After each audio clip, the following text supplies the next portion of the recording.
Okay, we are reconvening the regular board meeting at 5:15. We have the revision, adoption, ordering of the agenda. Do I have a motion? So moved. Second. Any questions? Things that need to be moved? No? Okay, please vote.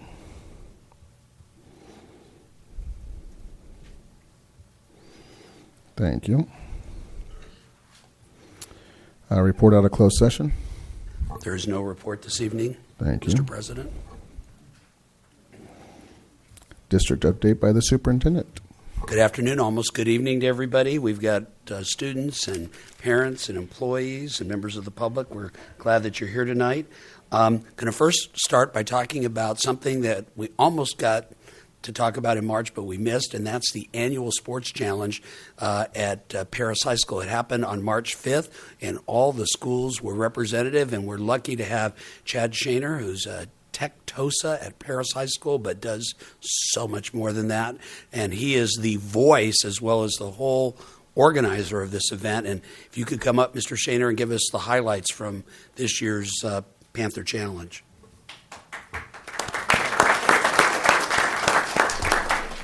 Good evening, members of the board, members of the cabinet.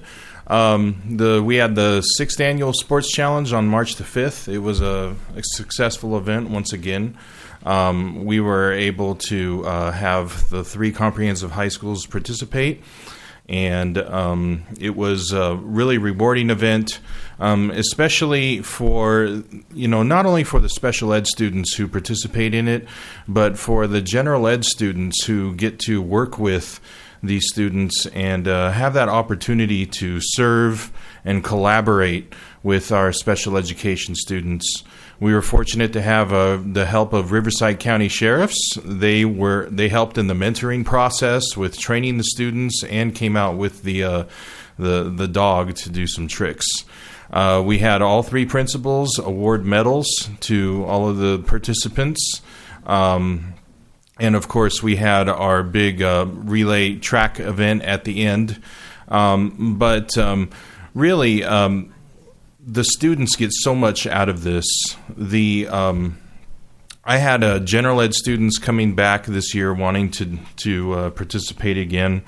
Because the event, it means more than just community service hours. These kids, they're able to have an experience that they'll never forget, and really that's what it's all about. So I just really appreciate the support of the district in allowing us to have this event and to hold it every year, and looking forward to next year. Thank you. Thank you, Mr. Shaner.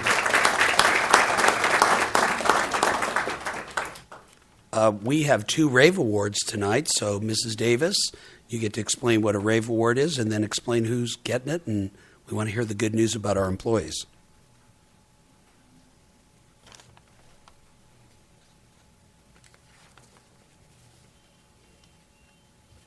Okay, so a rave award is an opportunity for someone to rave about something extra special that one of our staff members or volunteers does for students and staff at a school site. So I'm going to actually ask Mr. Carrillo to come up and introduce their rave award recipients. So, ladies and gentlemen, Paloma Valley High School Assistant Principal, Mr. Roberto Carrillo. You did that way better than I did. Do you like it? Batting second. Mr. President, Dr. Greenberg, board members, and cabinet, my pleasure to stand before you today and introduce our rave members. This year, with the support of our head coach for wrestling, Mr. Robles, who is here, decided that they wanted to build their girls wrestling team. So initially he started with that concept, and his wife, Monique Robles, who's also one of our coaches and one of our paraeducators, decided she didn't want to be a wrestling widow anymore.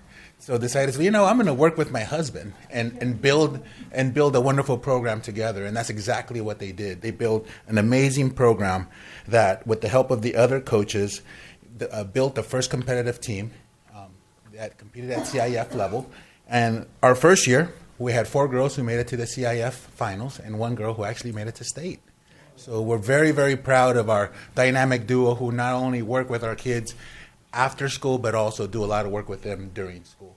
So it is my pleasure to present to you Mr. and Mrs. Robles. I don't know if Coach Robles Mrs. Robles is not here, but Mr. Robles is going to try to do his best to represent her as well. So, Coach Robles. By the way, Mr. Robles, before you talk, we'll brag about you and your wife, both Paris High School graduates. Yes, we are.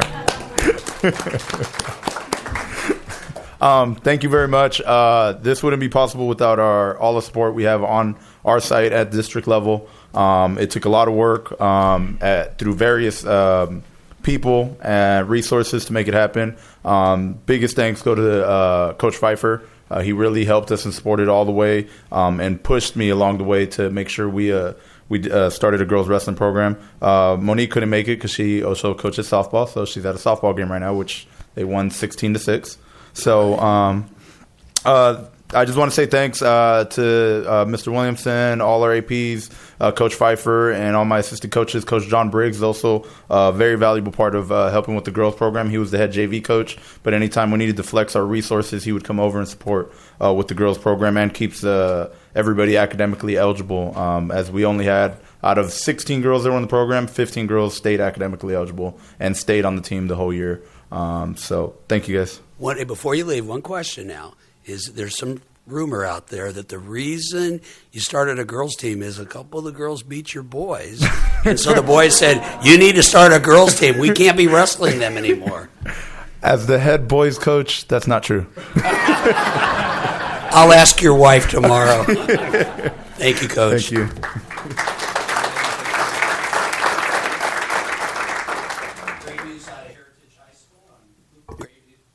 If I could turn my mic on. Great news out of Heritage High School. I'm excited to announce that Joel Bonilla, a well-deserving Avid senior, has won a RIMS Avid scholarship in the amount of $1,000. They say that Joel is the only student from our district to win the scholarship this year, is the third student from Heritage to win that scholarship.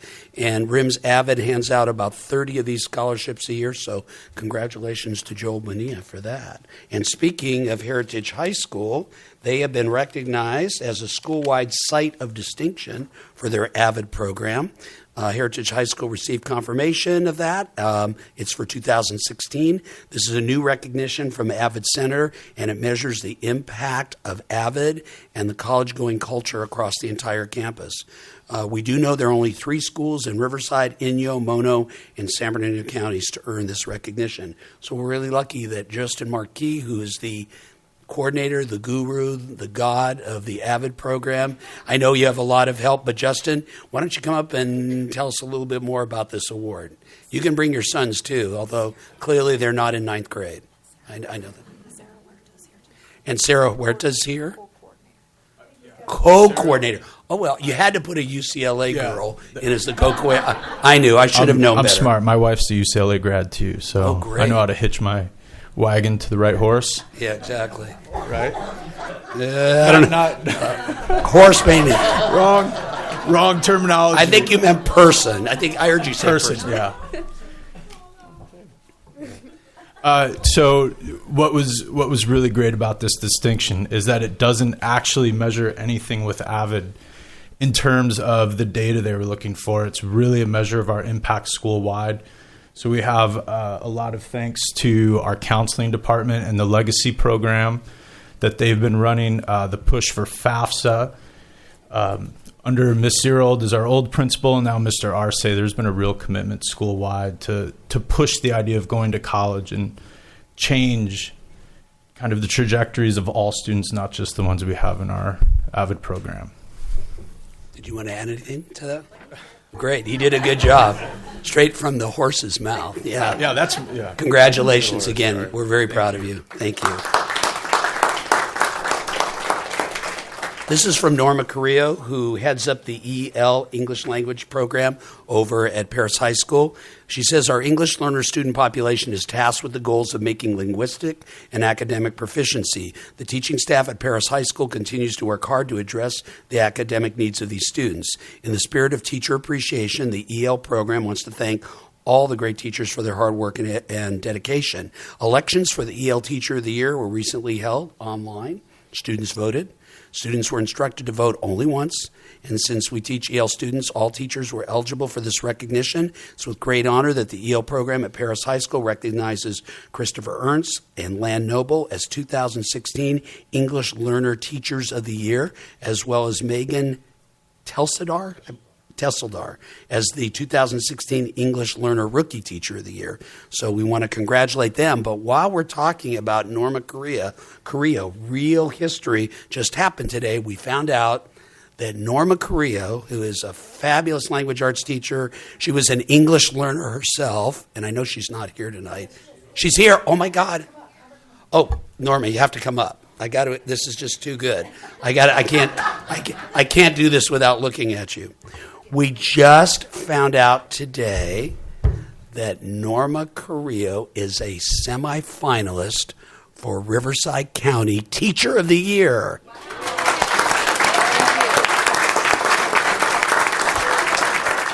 And I got the good fortune of reading her entire application today, and I was so impressed. And a lot of things I did not know about you in terms of being an English learner yourself.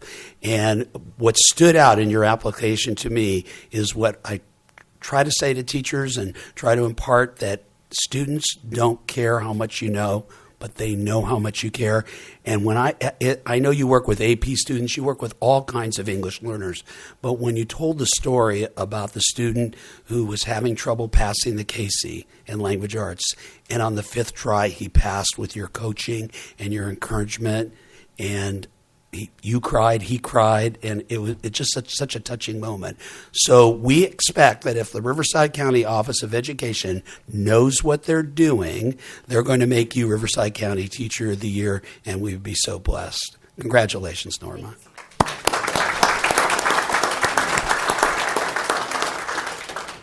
Okay, so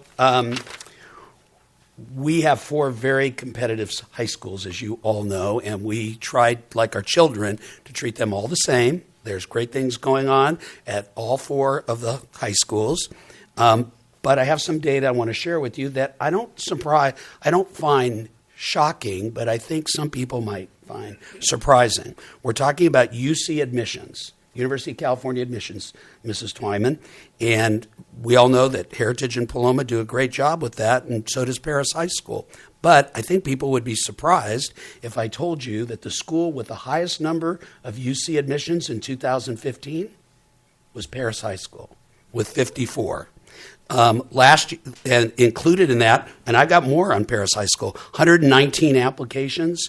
Both other really great high schools submitted 79. Paris High School has about 500 students less than Paloma or Heritage, and yet they submitted more applications and had more students admitted. Same in 2014, same in 2013. I think Paloma beat them in 2012 with 59, with 59 to 57, but that's again with more students. But I guess the point is, we hear often in the community, because as we all know, we're rebuilding Paris High School. It's an older school, but an older school with older buildings doesn't mean there's great things not going on there. And so, again, this is not that Heritage and Paloma aren't doing a great job. They're doing great work in terms of getting kids prepared for college, but the numbers speak very highly about what Paris High is doing. So, nice round of applause for everybody who works at Paris High School.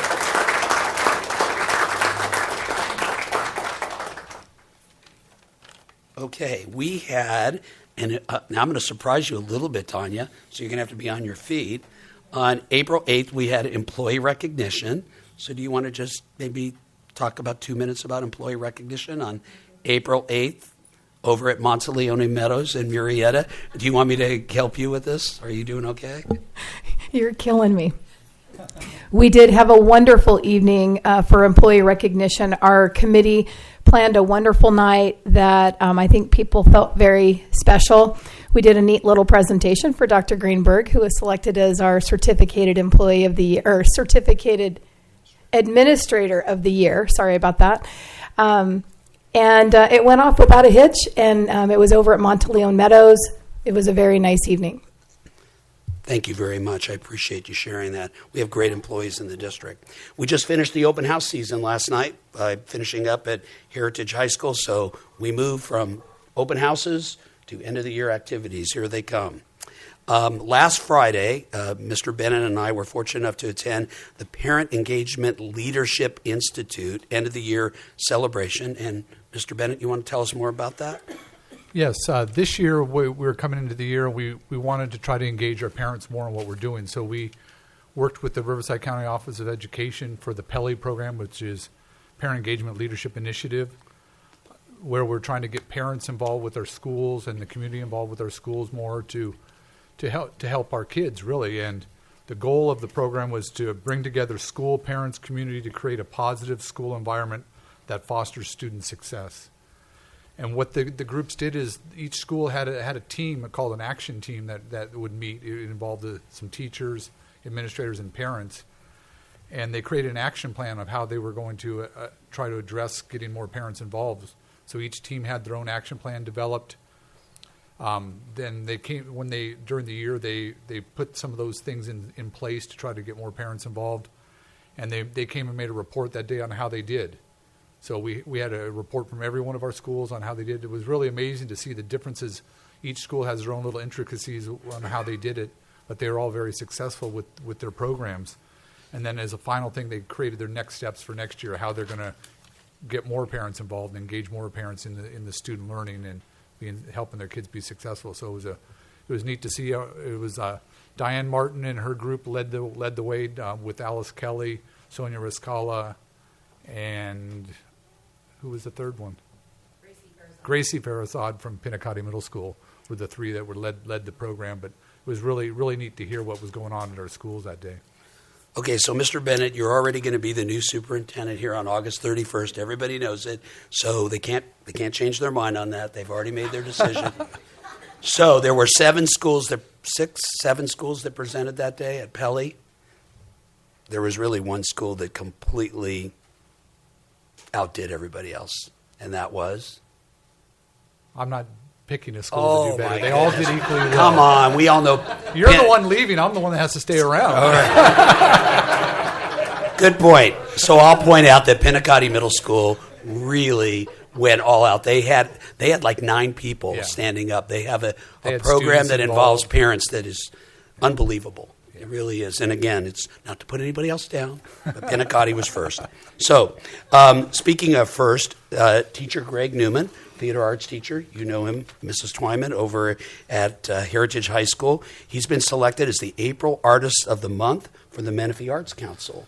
And if you haven't seen one of Mr. Newman's productions over at Heritage, you're missing out, because I think it's better than college material. I mean, he's a fantastic teacher and keeps those kids till like 12:30 in the morning a few nights before.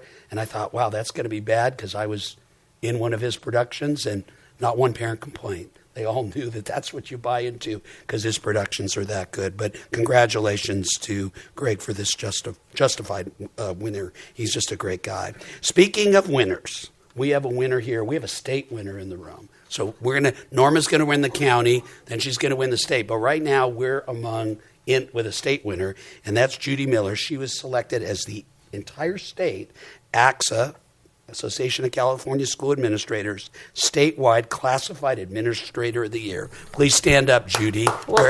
She not here? Wait.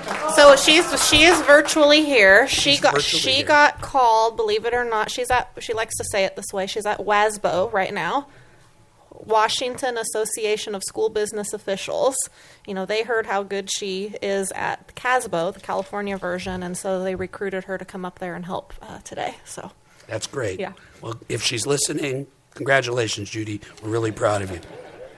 Everybody wants to know why we're safe in terms of earthquakes and chemical safety, and she handles health insurance. You name it, Judy Miller does it and does a great job. We're lucky to have her on our team. Okay, so finally, I told you, board, last time that we put together a small group of people who are very brave, and we hit up every administrator and all of our businesses to support the Menifee Valley Community Cupboard. And this year's charity fundraiser, karaoke fundraiser. We raised over $6,000, a 25% increase. And of course, we won the People's Choice Award this year. And I want to thank Tanya Davis, Bill Clough, Adriana Lepe Ramirez, Don Williamson, and also all the administrators that contribute to this event, because again, nobody should go hungry in America. And speaking of money, Grant Bennett put on his money hat a Saturday ago, and he and the Paris Union management team at a golf tournament. And Grant, they raised a record amount of money. How much? Yes, this year we were very fortunate. We were able to raise $9,000 in money for scholarships. That's $1,500 more than we ever have in the past. And the Puma board met yesterday, and Nick's our president, and we decided we're going to add another $1,000 to the Student of the Year coffers. That we're already the largest donor to that of $2,500. We're going to go up to $3,500 this year in that, and then increase the number of scholarships we're giving individually to our own students. So every penny of that will be going to scholarships. Yeah, nobody gets any money here. This all goes to the students. So I want to thank everybody for their participation. Probably watching Hector hit the ball far is one of the highlights, because he's a big guy and he can hit the ball far. But it's also good to see, well, we've got you over there at Paris Lake, Dean Hauser, who's a championship golfer. But more importantly, it's really great to raise money for students. So thank you all for coming and supporting the event. And that'll conclude my report for this evening.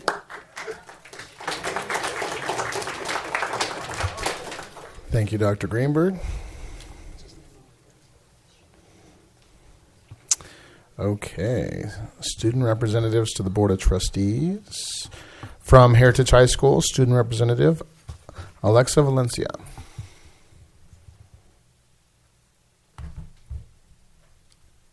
Do I use this one?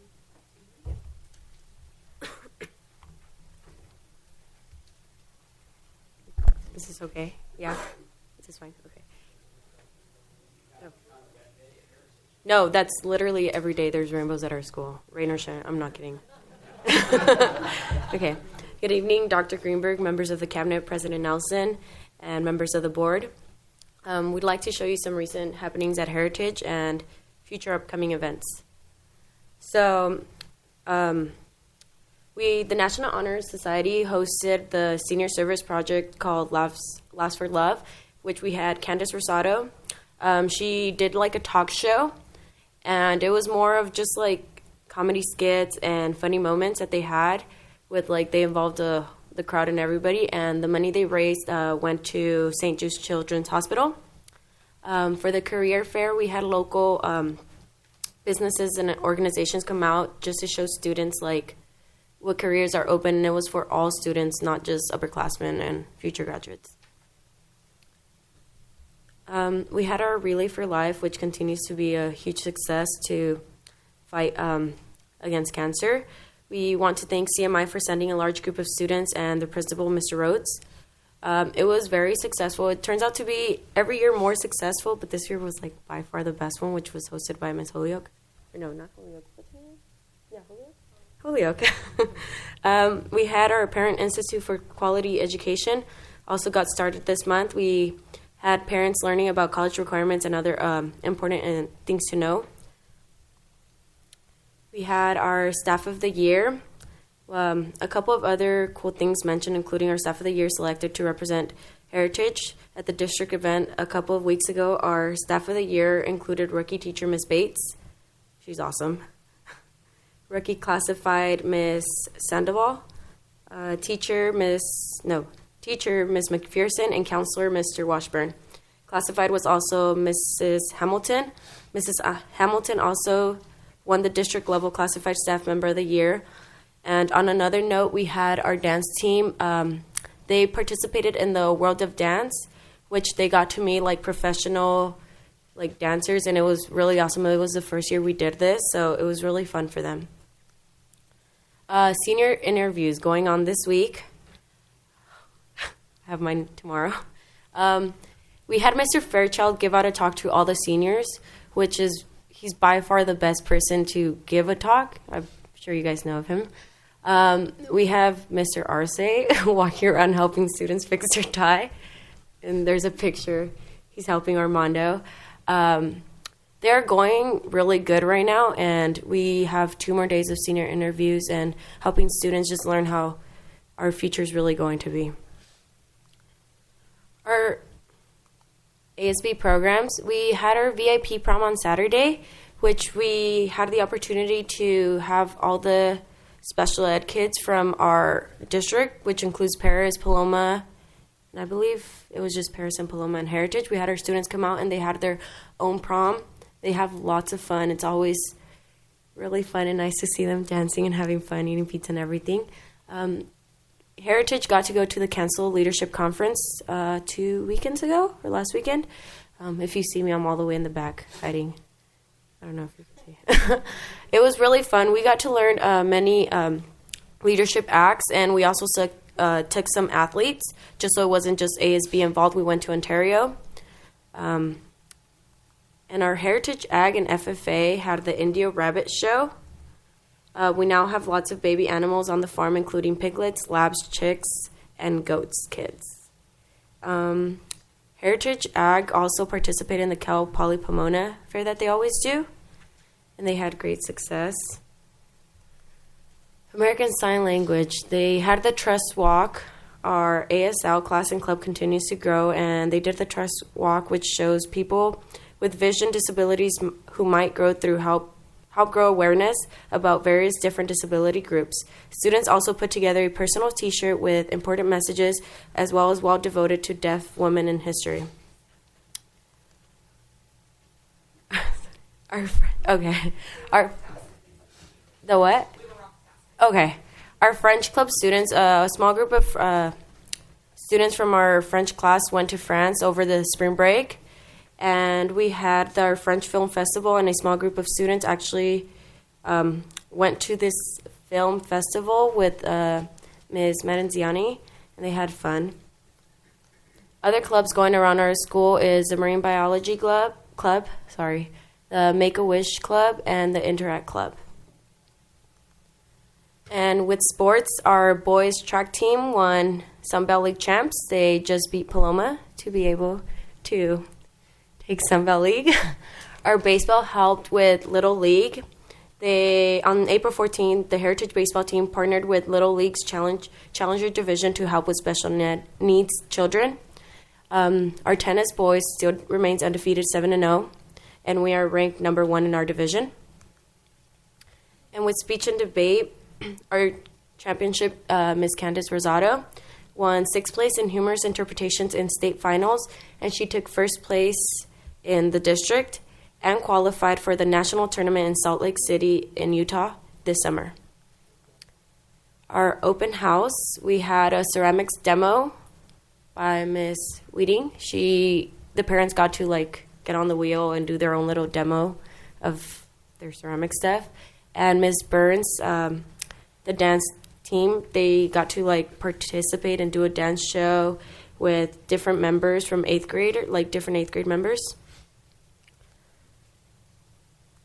And with the Spanish Festival coming up on Friday, we will be having a carnival atmosphere event, and we would like to see you guys there on Friday. And the tickets are only $5, and it will start at 5 to 10. So it's always nice to see you guys there, especially Mr. Greenberg. I know you're at the FAFSA. So, and that's my presentation. Any questions? No. Thank you.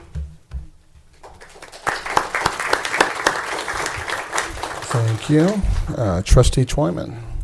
From Paloma, Kayla Madrid and Myra Hammond. Maya. I don't know. Good afternoon, President Nellison, Board, Superintendent Greenberg, and Cabinet.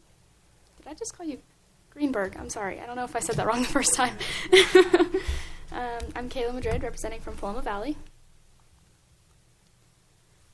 A student at our school was chosen to receive the award by the National Football Foundation last Sunday evening. His GPA was a 4.44, and he was an outstanding starter for the Wildcat teams. Several of our groups, such as Cheer, Avid, and Song, went to the middle schools to show the schools and the kids there what it's like to be in the programs, and they were just really excited. A lot of the girls there were all excited about the cheer. We had a lot of people try out from the middle schools from this program. In return, the middle schools came and visited us to see what the high school environment was like. And they actually came into classes to see what they would actually be interested in. Our drama department attended a competition at Carson High School. 2 groups, Macbeth and As You Like It, made the semifinals. They took first in character costume out of 1,509 students. Riverside County Office of Education recognized our winter teams with an academic/athletic team awards for high GPAs.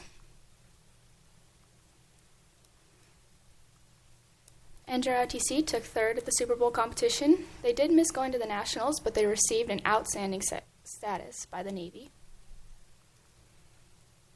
Oh, I don't know why this isn't coming up.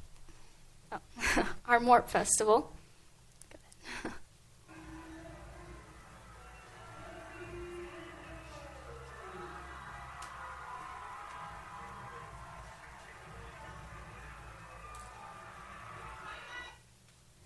It's just a short clip. MORP is essentially prom backwards. So instead of getting all formal with the lights on, looking all pretty, we throw the lights out, bright colors, bright outfits. It's just a lot of fun. Kids just dance the night away, and we had a lot of kids participate that night, all dance, had a lot of fun. CSF, they inducted 411 students this year, which is twice as many as we had in 2010. FAFSA celebration. The seniors all got to come in, and I think we gave them ice cream and stuff. It was a lot of fun. We now have 70% FAFSA completion for our seniors. And Teacher of the Month was Dr. Randall. He was recognized by Jody Gary, a Teacher of the Month for April. He is retiring this year after a long career in education. That concludes my presentation. Thank you. Any questions? No. Thank you. Trustee Agundes. From Paris High School, Melissa Vasquez and Alejandra Vela.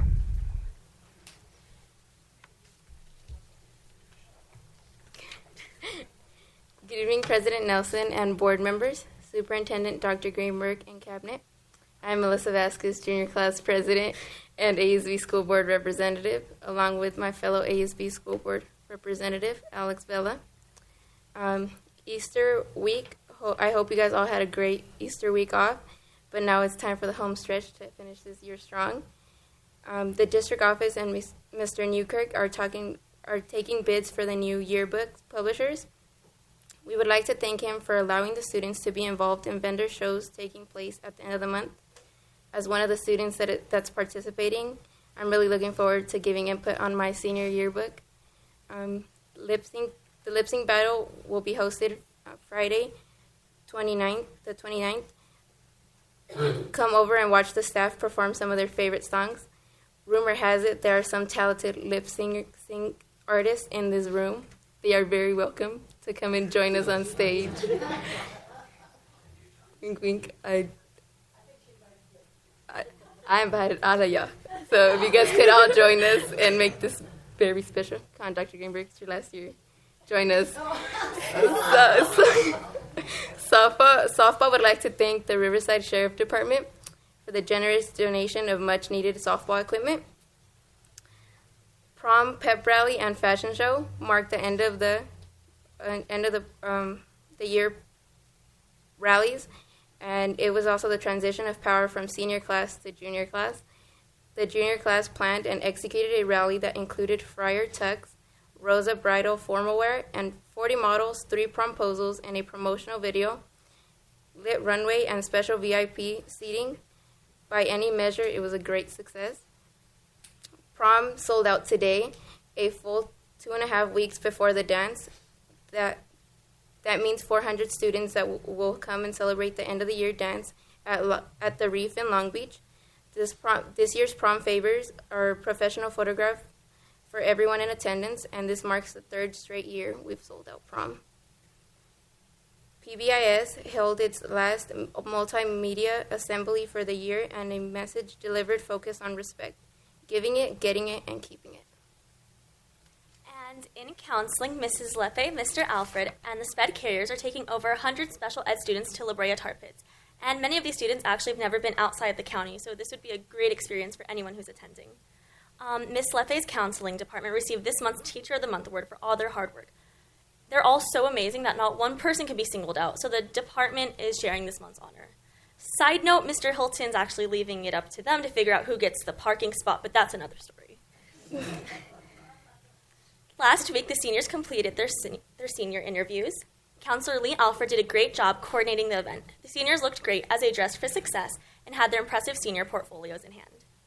Friday Night Live has a ton of activities closing out April. So to start off, on the 22nd, there's Earth Day, Recycling to Benefit, We Create Change. This one's personally my favorite, on the 27th, Denim Day, and you wear jeans to support peace over violence. On the 29th, lunch activities to bring awareness of the dangers of distracted drivers.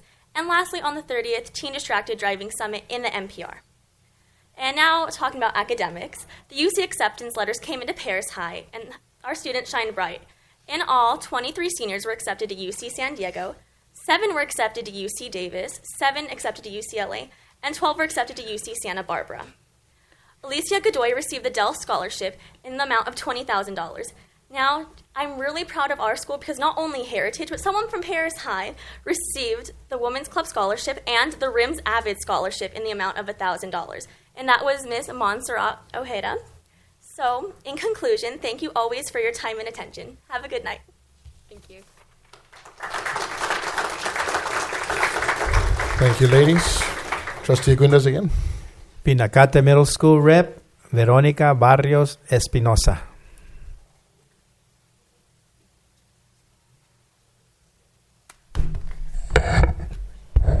Hi, good evening, Dr. Greenberg and members of the board. I'm Veronica Barrios. I'm going to give you a brief update of the events at Pinacate. How do you switch it? Okay. Avid classes have been working hard at tutorials. Avid students who have kept up the efforts and grades will be participating in 2 college visitations in the next week. The 7th grade Avid class will be going to San Diego City College on tomorrow, April 21st. The 8th grade Avid classes will be going to UC San Diego on April 26th next week. We are really proud of our sports teams this year. Soccer is doing really great. The season is almost at an end. Our Pumas have a record of 7 of 9 wins and 1 tied game. Last game of the season is tomorrow afternoon against Mountain Shadows. Club Live has been pretty busy this last week. April 15th was Girls' Night In. We have a brief video. Ms. Rico, would you play it for us?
This is our most exciting time of the year. We hope you can join us for some of the many activities we have been having. That has been happening. Sorry, as we begin finishing out the school year. Thank you for listening and have a Pumatastic evening.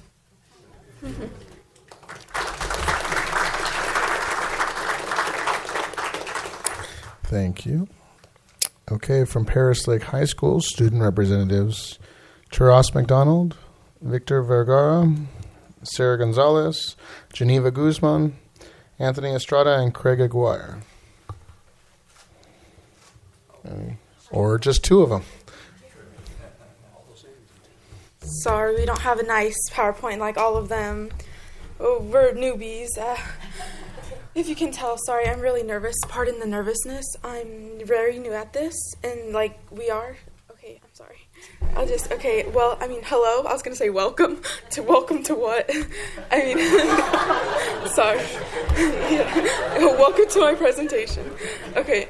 Hello. I'm sorry. I don't know how this goes, but I heard them saying welcome to you, board members and cabinet here. I'm sorry. I'm nervous, as you can tell. Okay.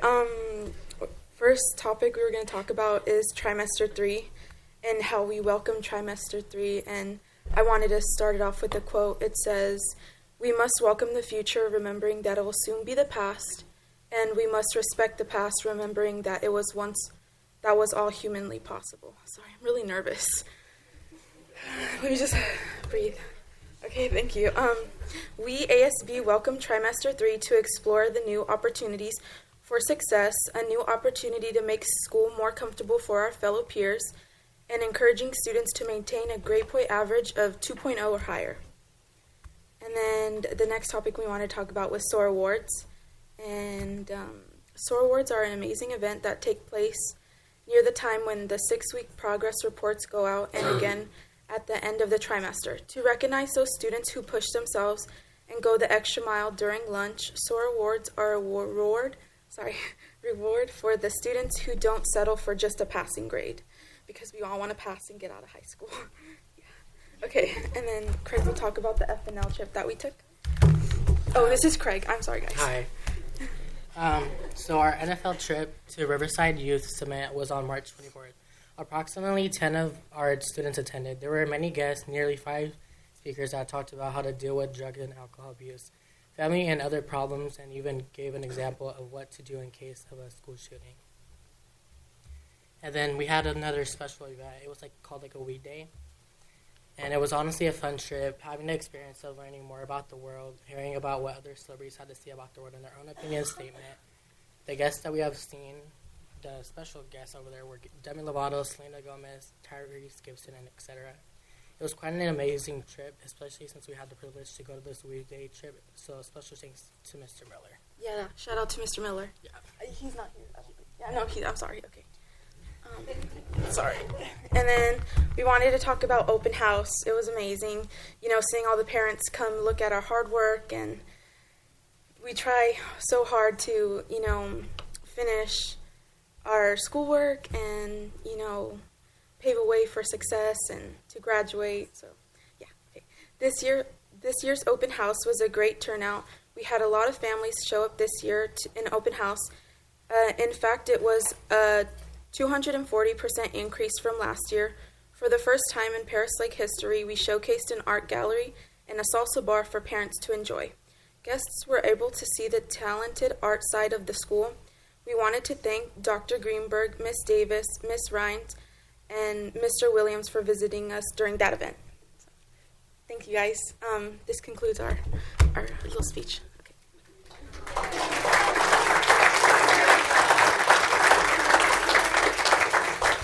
Thank you.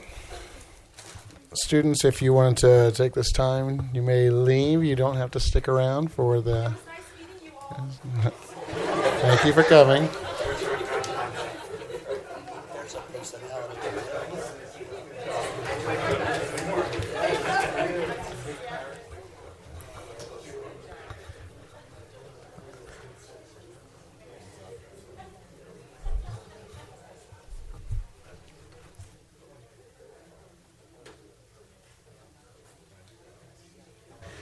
All right.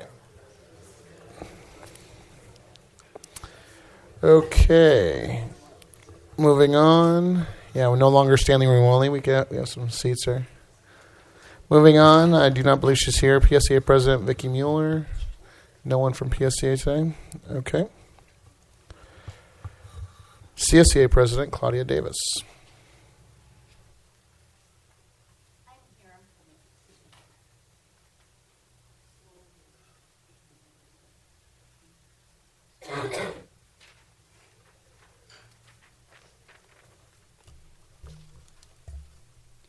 Good evening, President Ellison, school board members, Dr. Greenberg, and Cabinet.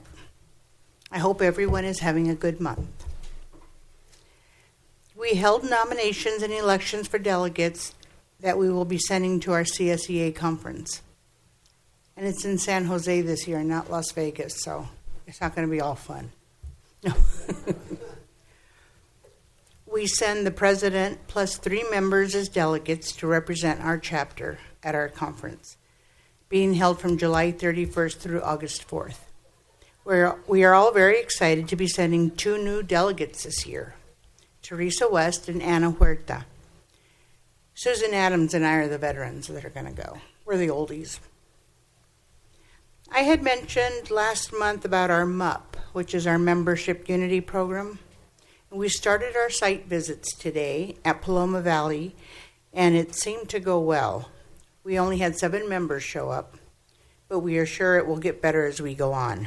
Tomorrow we will visit Paris High School in the morning and in the evening. Teresa and I will be going to Paris High in the evening for the night custodians and the people who work at night. And tonight they're at Paloma as well for the custodians. And that's all for now, and I hope you have a great evening. Short, sweet, and to the point. The way we like it. Thank you.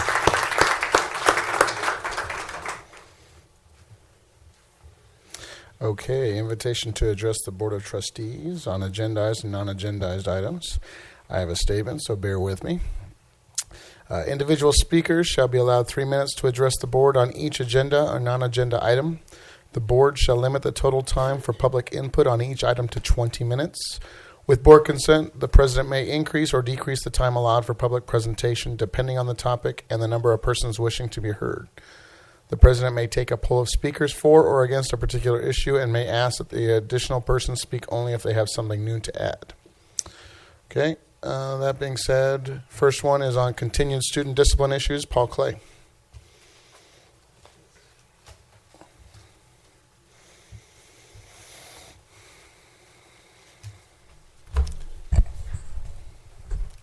Hello. Thank you once again for allowing me to address the board. And I was reminded of something off topic here about the AC. I'm not sure if the board is aware, but the air conditioning heating controls at Heritage can't be turned off.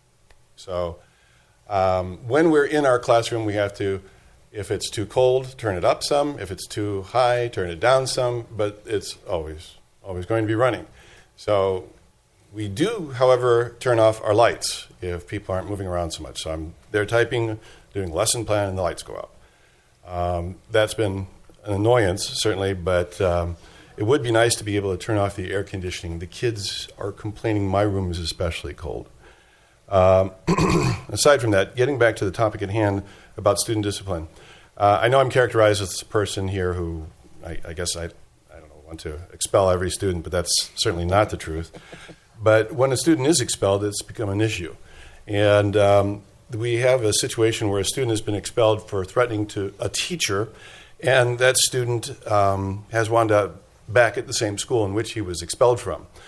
That's a violation of 4895 Section D, subsection 3 of the State Education Code, and that can't be done.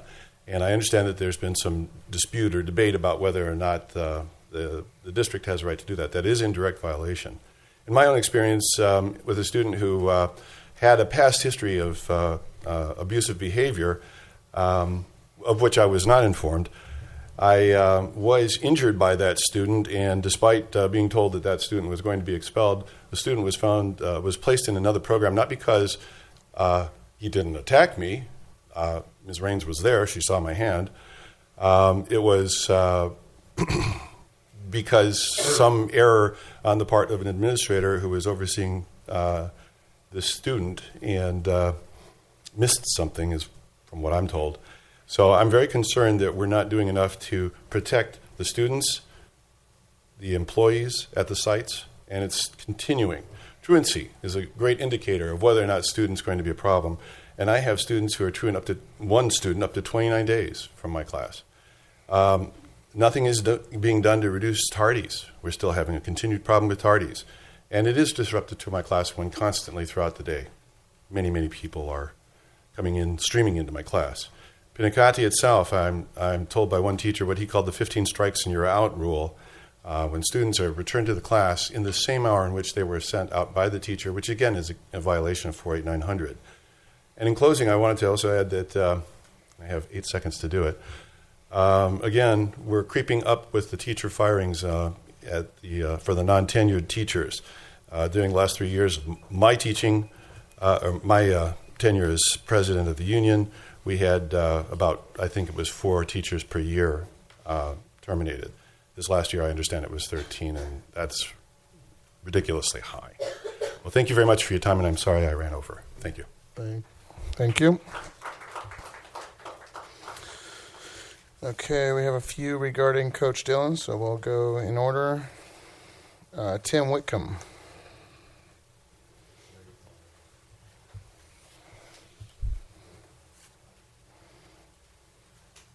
Thank you guys for letting us come today. This is in regards to the recent firing of the varsity girls soccer coach at Paloma Valley. My daughter is a freshman on the team, and they're all wondering what we can do to help fight to get Coach Dillon back. She has a great track record for the school. She has 4 league championships in the 8 years she's been there, been to CIF every year. As a parent, I totally understand that there's students or soccer players that aren't going to get along with the coach. They're going to have personality conflicts, but that's a choice in the player themselves or the parents of the player to decide whether they play or not, and up to the coach to see if they're up to the ability to play or not. So I'm here, a lot of the other girls are here today to try to figure out what we can do to help fight to get Coach Dillon back.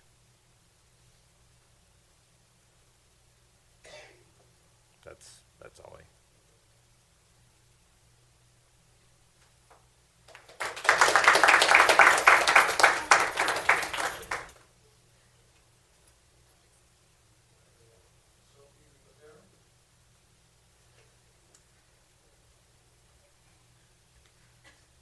Hi, I'm Sophie. I'm varsity captain for my team, and I've been on the team for this is my 2nd year. We just finished, and recently Coach Dillon's been fired, and we had no input on her firing. We don't know why she's fired.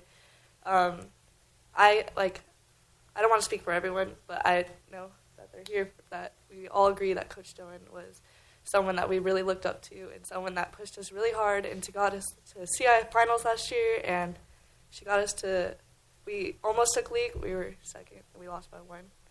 So I just felt like she pushed the girls' soccer and held it to a standard that I'm scared that other coaches won't. And we are looked at as one of the most hardworking teams on campus. We get it from teachers. They'll see us working. We're working off season, before season, several months, summer now, and we also want to know what we can do to get Coach Dillon back. We have a lot of girls want to get her back. We don't know why she's been fired. We're all upset about it. She continuously was the person that we would go to outside of soccer too. Even our assistant coach, they just pushed us completely. And it's really upsetting that I'm losing my coach my senior year. And I'm not scared for change. I'm scared that our soccer program won't be held to the same standard that Coach Dillon held it to, and that's all I have to say. Thank you.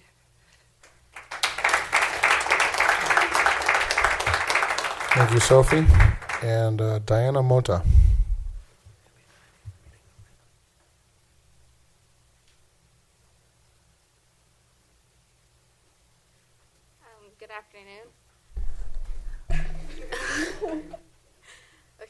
somebody that has worked with Coach Dillon for the past 2 years, I see that she is a really tough woman just for having to be the head coach of a varsity team, dealing with only on her team 18 different players with 18 different personalities. That is one heck of a job if you ask me. Sometimes I can't even deal with my own siblings. Not only being the head coach of varsity, she also has to make sure that JV runs smoothly as well as varsity. She has pushed every single one of us to our limit in a good way, because she expects so much out of us. She sees things that we don't see in ourselves. She helps us push further to what she knows can be our highest achievement, I guess. Every girl that has been on varsity has had to work hard for it. So somebody can't just be on varsity, if it's your attitude or your work ethic. She holds that up with high standards. She's always made sure every single one of these girls on varsity and on JV have high grades in order to be eligible. Our grade point average in order to be able to play is a 2.0, but she doesn't even accept that. She wants to have at least a 2.5, so she knows that you won't fail any classes. She is a coach that is concerned about our grades and how we work together and how we are as a team, if a girl is coachable or not. We have high standards for this team, and honestly, we just want to keep that going. How Sophie said, we're not scared of change, but we're scared that we won't be held high at those standards anymore. We just want to be able to get our coach back, the coach that has pushed every single one of us to be better players, to be better teammates. She has made our team, varsity team, more of a family environment. We're out there, we're a sisterhood fighting for each other on the field, on and off the field. We are who we go to if we need any help when we have our coach there, and we know we can always rely on her for any help, whether it's academically or for playing. She's always pushing every single one of these girls. She wants every single one of them to be able to play college soccer, and she builds those opportunities for us. She can make highlight videos for all of us, and she just expects so much from us, and we don't want to let go of somebody that has meant so much to us in these past years. We don't want to lose her our senior year, and we want to be able to give the opportunity to incoming freshmen the next year and the year after that in order to have the same privilege that we had to work side by side with Coach Dillon. And I know not everybody is going to have the same opinions, and everybody has different opinions about everyone and everything. But we know how, because we worked with her, how she is. And she does things for a reason. And I guess you just have to be able to work with her in order to see where she comes from. Thank you.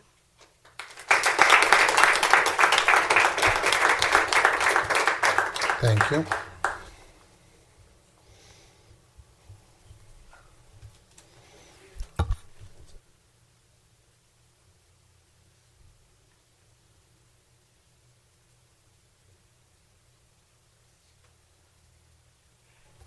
I'll be contacting the parent. I'll call you by phone tomorrow or next day, and I'll try to get down this week or next week and meet with the girls and talk to them.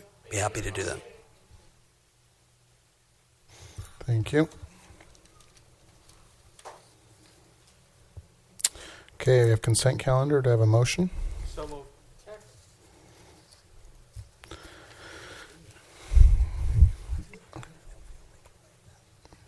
Okay, please vote.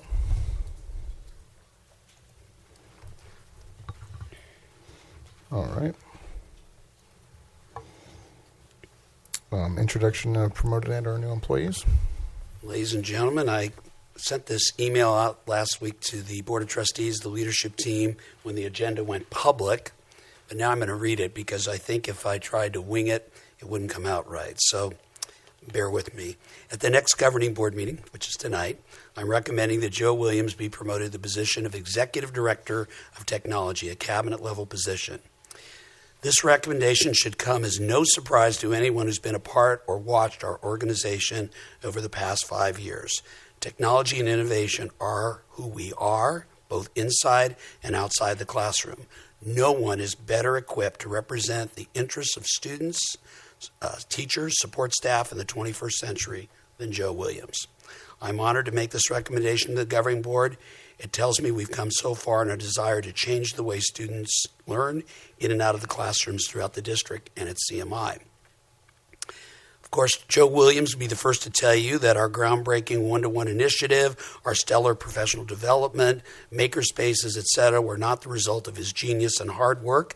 He would say what PUHSD has done for the past 5 years has been a collaborative effort of business services, educational services, human resources, individual classroom teachers, and support staff coming together to dream, innovate, and then execute a plan to improve student outcomes. He's both right and modest. Clearly, Joe has led or co-led our transformational efforts to improve teaching and learning for all of our students, consistent with current learning and organizational development theories. Moreover, both he and Candace Rains have spearheaded our efforts to make PUHSD a better and flatter organization by making us more responsive to the ever-changing world around us. It's my recommendation that Joe's title will be changed. His responsibilities will broaden as he becomes part of the superintendent's cabinet. That being said, he will maintain his current responsibilities, including being a part of Candace's amazing business services team. Our new executive director, Mr. Joe Williams.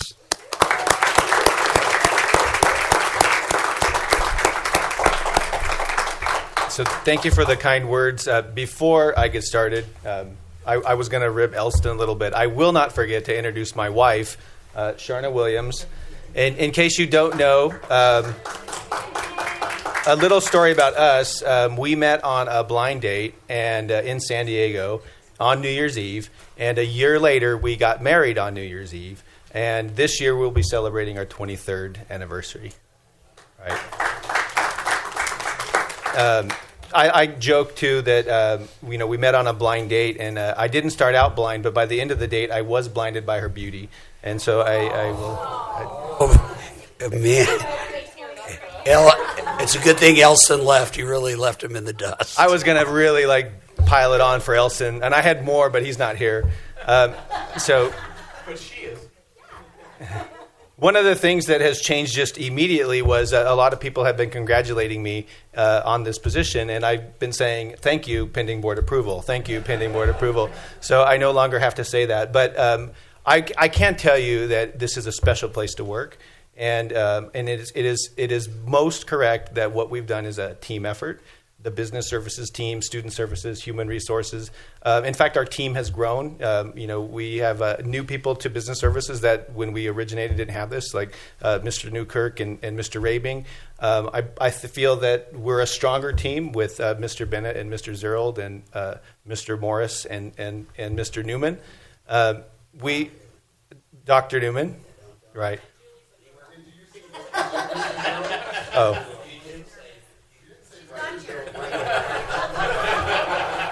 So luckily, Julie's in Riverside with the principals at that dinner. I'll put in a help desk ticket to correct the audio on that.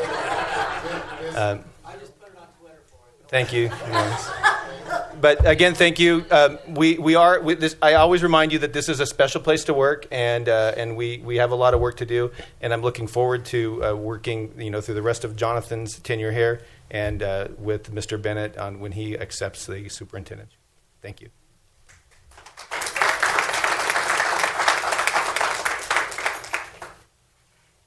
Okay, I think we might take a small break. Anybody who is here for the coach can leave. We get a chance to go to the restroom, and we'll come back in about 10 minutes.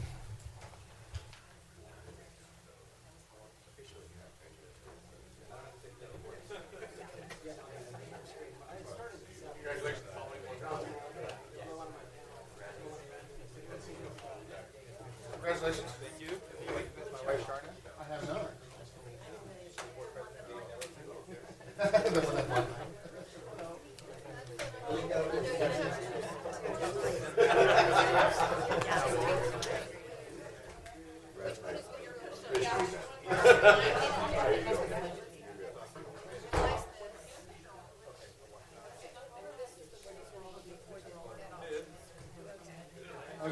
Good. How are you, sir?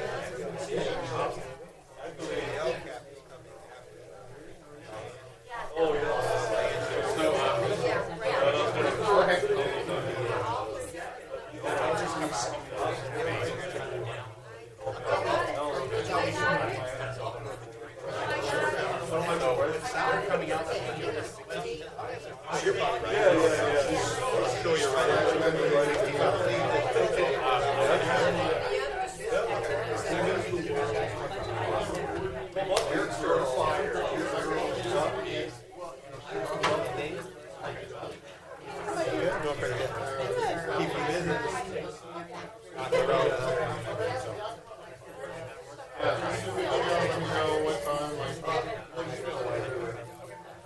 up, sir? How are you?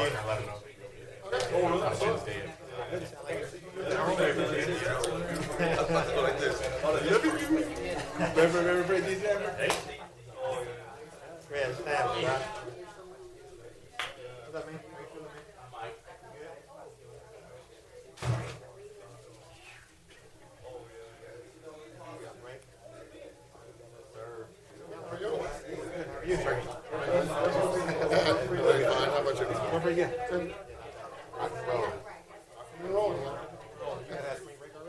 Yeah, we had spring break. They had here. Yeah, that's done. We're 5.5 weeks left, and that's it. We're out May 26th. Nice. Yeah, I know. Yeah, I get to relax.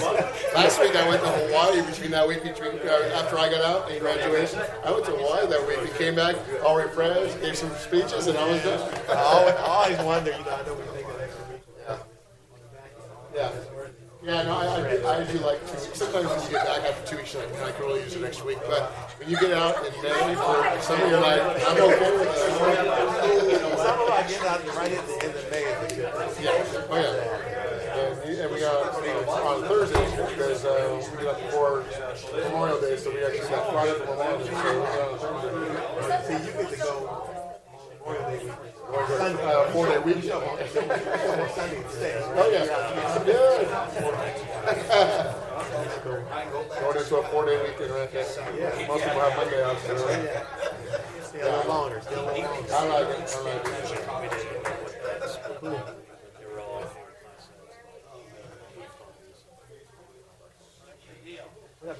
Watching Hector. How you doing? I wasn't called.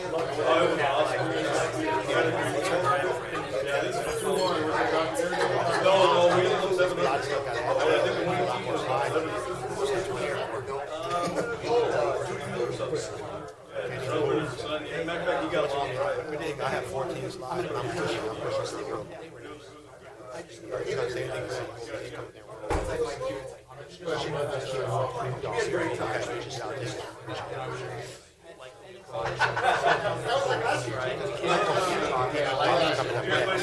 Yeah, well, this guy would be able to work like this.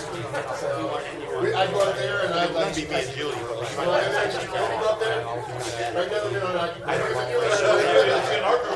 Ranger Day. I don't know.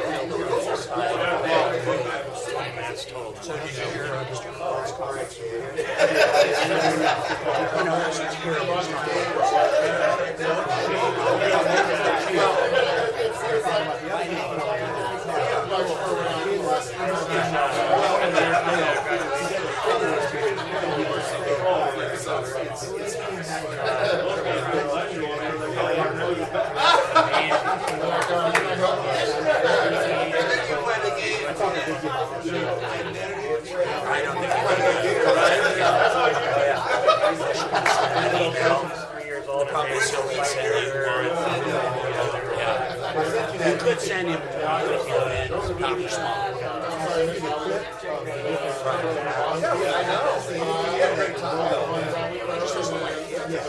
Nasty.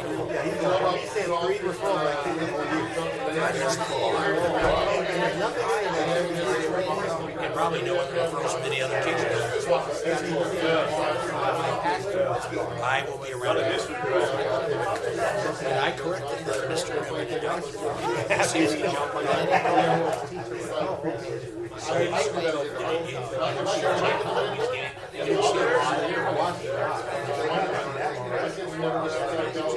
Those are Yeah, I saw the tape. I learned how they were that team. And I did their best. They didn't in any way give him anything. And the shots. Yeah, he didn't shoot 50 shots. But and they won. Right. That's the piece right there. Don't you wish those young guys? Well, kids were getting A's. But I can speak as man.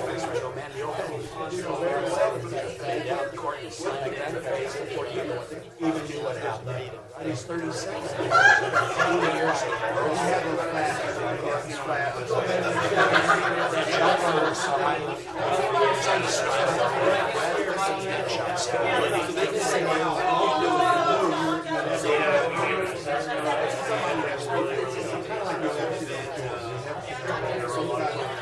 Right.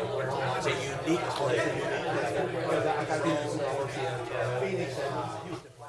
So we now it's it was official yesterday. Now it's official. Oh yeah.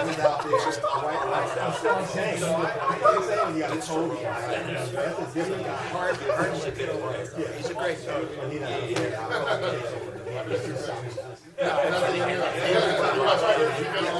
Takes the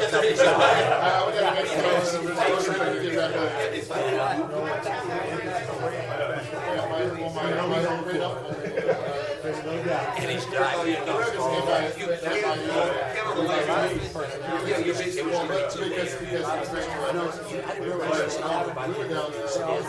He speaks Italian. He lived in Italian. He's asked himself, so he's a real smart guy. And I'm going to tell you, he has no intelligence in Italian. I heard he speaks Spanish all the time. And my wife said, I think that's Italian. I feel they're not. His dad. It's sad though. I don't know how it's going to change. And his mom go back to she tried to settle down. And then Dad had to go what? 10 seasons in the NBA. I mean, yeah, he's a gold jumper. But your son is making one of the top Magic the best man ever to work. Yeah. And coming from that, you look at a Curry, you still the Lakers. That's why you want to, and Magic said, you want to these Lakers. Really, I mean, you saw those guys Worthy and T. I mean, the list goes on and on. They have guys who are just there for Rick Fox, all those guys, and you're going, Clippers, this is, they will love you. By now. Like the Angels had to move out of Dodgers. They was on and they you know the Lakers actually won it hard. Did I tell you the Lakers 41 home games this year? How true the Clippers. How does that happen? It wasn't because of COVID. He didn't play Like, oh, bro, he might be for sweet.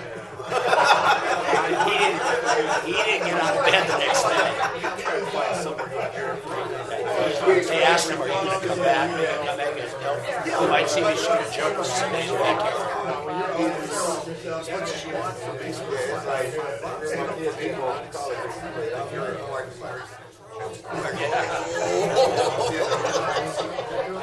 Back deep, everything. Oh, give some episode in the mid-game. Get better the next day. It takes a few days. It takes a few days. It might take a few weeks if it's a back. And then you wonder, well, how do these guys play back to back? I'm always saying, and practice. I'm always saying, those guys are in the and that's old for basketball. And don't forget preseason. I hate to say they're right against the Phillies right from the beginning. Oh, they're right? Portland goes back. I don't want Pepsi to win anyway. We're supposed to have CP. I'll go with it. I like that. I do like that. I mean, because he's a good coach. I don't think Byron Scott can coach everything. I just don't understand why you have why is he at the top of the key? You run it. I mean, I know that much about basketball. Whoever handles the ball at the top has to be a threat to turn around and shoot. Right. Otherwise, why guard him? Why you going? Why am If you I? can't shoot, I'm going to be like this. They throw him the ball with 18 seconds on the clock, and everybody bag up. He wastes 5 seconds. Get the ball to somebody else, now it's 10 seconds. Now he's rushing to get a shot off. Yeah, exactly. Because why are you going to play him straight up? He's only going to beat you going to the basket. So you're back 3 He's a 10-footer. He's on the three-point line. He got a long way to go before he He's not going to shoot that three, though. Yeah, no, never. Why don't you put him down low? I mean, the guy has a pretty good low game. Back to the basket. Yeah, that would make it. Remind me of JW, James Worthy. JW had a first step that was like, Oh, but I'm telling you what, when the Rakers ran the offense through him at the top of the key, it was like, that guy can hit that shot. Right. He's a great passer. Oh, yeah. If you come up on him, he's back behind. Gone. Yep. That guy had a nice vertical leap in the slam. Started set.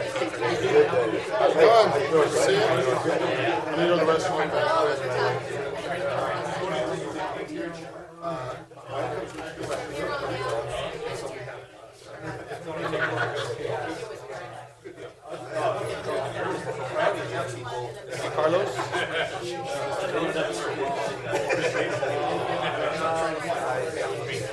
I think we need to get we need to get stadium seating like Dodger Stadium. Like Dodger Stadium seating. I'll be up here like I heard.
Oh, like a space cluster or an interest in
Just wing it.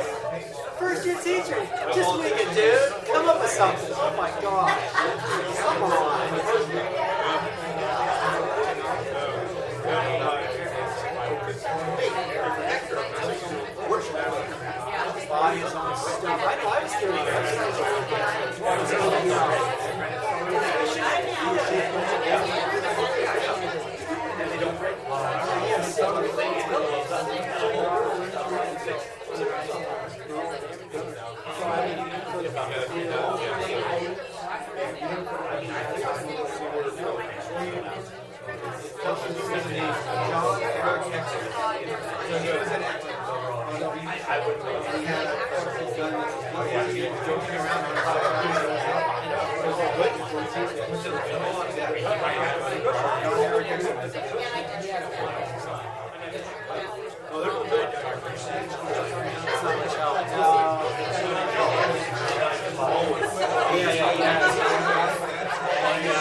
Yeah. You know, in other my twin, right? It's kind of standing next to the worst day. They can't really speak out. They're not able to pencil that. So they get the worst assignment. And then we wonder why they're not set. Congratulations. You know, I already get that. Joe, slow down. Slow down. I can't keep up with you. We're a great team. Great team. My special Mike, I'm outside. Hang on a minute. We have a big Any new information on RCDC? Just that when I was talking with Chicano's chief of staff, they did say that week window is still the window, but he said that they're trying to work out plans for that Wednesday in that window for something official on Capitol Hill, the White House. So at the end of the week, I'm going to ask him for some more. So yeah, and then it's going to be on the board again. Yeah, well, that's the official. It's always that. Make sure you put my name in there. So as soon as I get that, it's like it'll be on next month's agenda with as much information.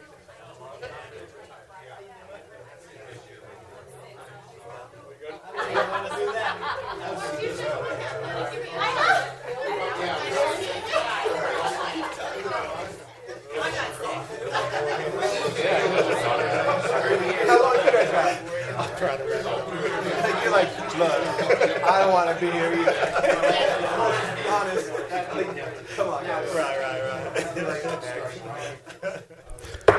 All right, we're going to reconvene from the recess for at 6:38.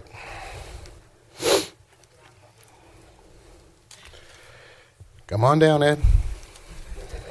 Hey, I wanted to be over here. Don't we all? Come on down. I think your vote put him up here in the first place. All right. Okay. Information report on professional development plan for 2016-17. I assume Mr. Bennett wants to introduce this. This is the professional development plan for next year. Yes, we received the Educator Effectiveness Grant, and we have money that's set aside for that. But we've also developed a whole plan for professional development for the next 3 years is what we're really looking at doing. And what I'm going to ask Dr. Newman, where'd Dr. Newman go? Oh, he's in front. You were sitting in the back, and it would have been Miss Zerold, but she's with our principals at that celebration of our scholars. So I'm going to have Charles present it this evening. So Dr. Newman. All right. Well, good evening, President Ellison and the board as well as the cabinet. We have a professional development plan here that was developed in terms of ensuring that we're providing the services we need to make sure that our students basically are continuing to grow and experience high levels of student achievement. So part of this process is kind of going through the professional development cycle and understanding what are those key concepts that we know will move our kids in the right direction. And so down below we have PLCs, AVID, Common Core, and then all the work that we've done with technology over the past few years. And it kind of walks through the initial exposure process with these practices as well as deepening understanding, planning instruction, and then full alignment of instruction. And so, that way, there we go. So in terms of kind of the pathways we look at in terms of certificated administrators as well as classified, what are the specific learning that they need to do their jobs effectively to support kids as well as the application components. We also have learning teams that exist that are basically a collection of individuals that are teaching the same content area. How do we support them as well? And so these are our professional learning pathways.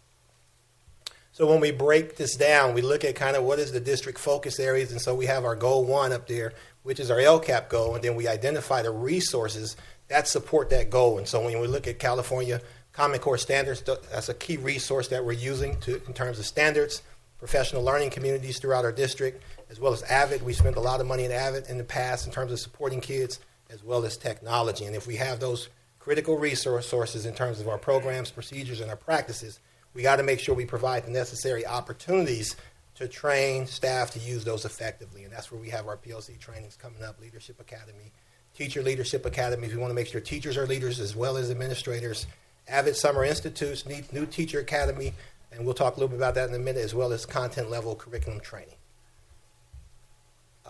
Goal 2 talks about this. That's that all students will graduate from high school, prepare for college and careers, and the resources, once again, are AVID strategies. When we talk in terms of 21st century skills, AVID builds that framework for us to support that practice. Scholar Plus, particularly all the work that's being done globally in terms of technology. We want to make sure we're exposing students to technology. Our STEAM and CTE pathways, AP courses, comprehensive counseling services in terms of how do we ensure kids are moving in the right direction, as we talked about FAFSA earlier, in terms of ensuring kids are completing that AP courses. And then also our maker spaces, that we begin the process of ensuring kids have a place to go and event and create and really be innovative in terms of with their ideas. Down below, we have opportunities that are provided for this particular goal. We have our AVID Institute and trainings, technology coaches. If we're going to have teachers on campus working with technology, we got to support them in their classroom areas. The technology coaches work with teachers who are kind of looking for extension to go beyond just the regular technology services that are provided there. And they have focused professional learning where they go out to different conferences and bring great ideas back to support technology on their campuses. We also have our AP Summer Institute coming up. We have an RCOE collaborative that we're a part of, that basically the entire focus is on college and career readiness for our area. Our Principals Network, as well as our Counselor Network, those are networks throughout Riverside County to support college and career readiness. District, our goal number 3 is the discussion around all departments will provide a safe and positive environment. And we hear a lot in terms of positive, PBIS, positive behavior interventions and supports. After school enrichment programs, something we're having discussions about is a district, a task force for attendance, and we'll talk a little bit about that later. And then also proactive campus supervision, making sure campus supervision on campus is effective. And then down below, you have all the opportunities that we provide in terms of services to train staff and support the work that they're doing on our campuses. Goal 4 is secure and strengthen home, school, community, and connections. And we have the resources that we have. We have our parent university. You have your parent link, parent portal, as well as many of our advisory committees where parents come in and really advise us on the work that we're doing and give us feedback. And then we have great opportunities for parents, like our Parent Education Leadership Initiative. We also have our Parent Institute for Quality Education. I know Charles Tippie shared earlier all the work they did with the Latino Family Literacy Night, and we're looking to expand that to other parents as well. And those are the great opportunities we provide for parents. So as we look at our POCs in terms of our learning pathway, what we have planned for next year is, number 1, we got to make sure all our administrators are effective in terms of leading POCs. And so we have 2 days set up already with Solution Tree, who are kind of on a national scale and providing training for POCs. So we want to bring in the best. So we're bringing Solution Tree up on July 21st and 22nd. They're going to train all administrators. Following week, administrators are going to bring their leadership teams from their school sites in, and they're going to provide direct training for them as well. So we want to make sure teachers and administrators kick the year off trained and prepared to run effective POCs. The last component is Solution Tree offered us basically a complimentary week. So over the Christmas break, we want to bring those teams back together to have that next set of training leading us into the second semester next year. This right here are teacher co-led content level teams, and earlier we talked about learning teams, and so organizing specific content areas.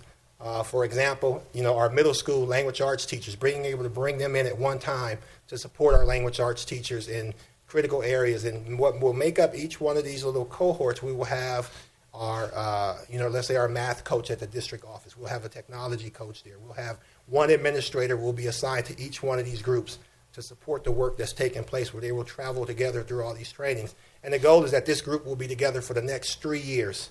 And really the focus will be around AVID, around POCs, as well as around just some of the effective practices that we know that need to take place inside the classroom. So our goal is that we'll be able to support all students throughout our district as we focus on these key content areas. Science isn't up here because in the next few years they're rolling out the new generation of science standards, and so that's rolling out 2017 and 18, and so the district has a plan in place right now to ensure all of our science teachers are prepared for that rollout in the next 2 years. And so day 1 was today, and so Ms. Julie handled that today over at Heritage High School.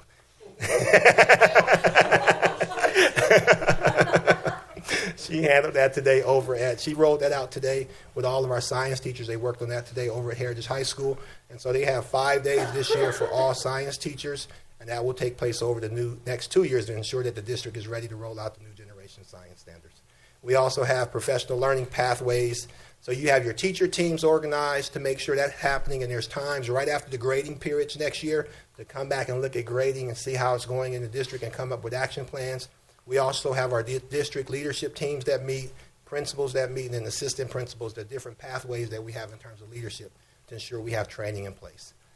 This is something that's exciting. A few weeks ago, a few board meetings ago, I know Vicki brought up a concern in terms of how do we support our new teachers. And so we wanted to be very intentional next year about how we support new teachers. And so we came up with a new teacher academy for all teachers to participate in.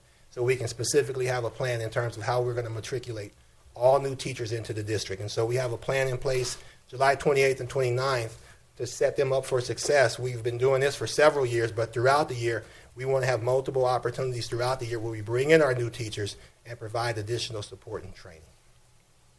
And so with that, I'm going to hand it over to Diane. She's going to discuss the budget for us. I'm the budget person. So this you just see a 3-year plan that encapsulates what Charles just discussed by the different learning pathways. But what we wanted just to share with you at the bottom is the potential funding sources. So we will be utilizing not only the Educator Effectiveness Grant that we have for 3 years, but as well as the Title I, Title II, and part of our Supplemental Concentration LCAP funds. So basically, this is just a snapshot. It's a guide for us over a 3-year plan, subject to change, but we will continue to keep you updated on the progress on our PD plan. This really just pulls out specifics for the Educator Effectiveness Grant. This was basically one of the requirements for accepting the money. So we're receiving $610,520. Again, it's just a guideline. This is the anticipation on how this money specifically for this grant will be spent over the 3 years. Any questions? Okay. Thanks a lot. I think, obviously you look at something like that, and I can just tell you, even if I was brand new to the district and I didn't know what was going on, I'd have to say, wow, about professional development. I mean, when I talked about one of the reasons why we are where we're at is because of comprehensive professional development led by Ed Services, but business is involved in that and HR is involved in that. We look at ourselves as one team, but there's clearly only one clear strategy to improve student achievement, and that's improve the quality and the work being done by our teachers and our classified employees and our leaders, our principals and assistant principals. And I mean, that is a great plan, and I look forward to watching it roll it out in the years ahead. Yeah, I'll say wow. And it's I was seeing you go saying wow to yourself, and I was saying the same thing. Solution Tree by far I feel is a place to get that training. We sent a cadre of people when I was superintendent at the elementary. Oh man, it was something else. And so to continue to see you folks doing that and continue in that vein is wonderful. Now, one of the things is that I didn't hear mentioned was you talked about an academy for teachers, right? Okay, new teachers and all that. Do we have an academy for leadership? A leadership academy for our administrators? We do have that. That was when you noticed that one that had the administrator training. We have training set up for our principals, and we have training set up for our assistant principals that we're going to be working on it. Yeah. Well, I was going to say the elementary district has an academy, a leadership academy. Well, when I was there, I started an academy of sorts. We didn't call it an academy, but it's so important because that's where we're going to get most of our, instead of going out-house, we try to go in-house and all that. But if not only that, when you do that sort of thing, you're finding out who's interested, you know, because they'll turn out, and there's some people that are working on their masters and in leadership and so on and so forth. A lot of times we don't know because they're not telling anybody or everybody, but they have, you know, that desire and that goal, and you find out who they are, and then once you do, then you can invite them to these meetings and so on and so forth. I don't know what you do, but, but that's. And I would say when I first became an administrator, that was really in vogue. In the 80s and 90s, you saw districts doing that, and it was great because you're right. You got a chance to see who the upcoming talent was.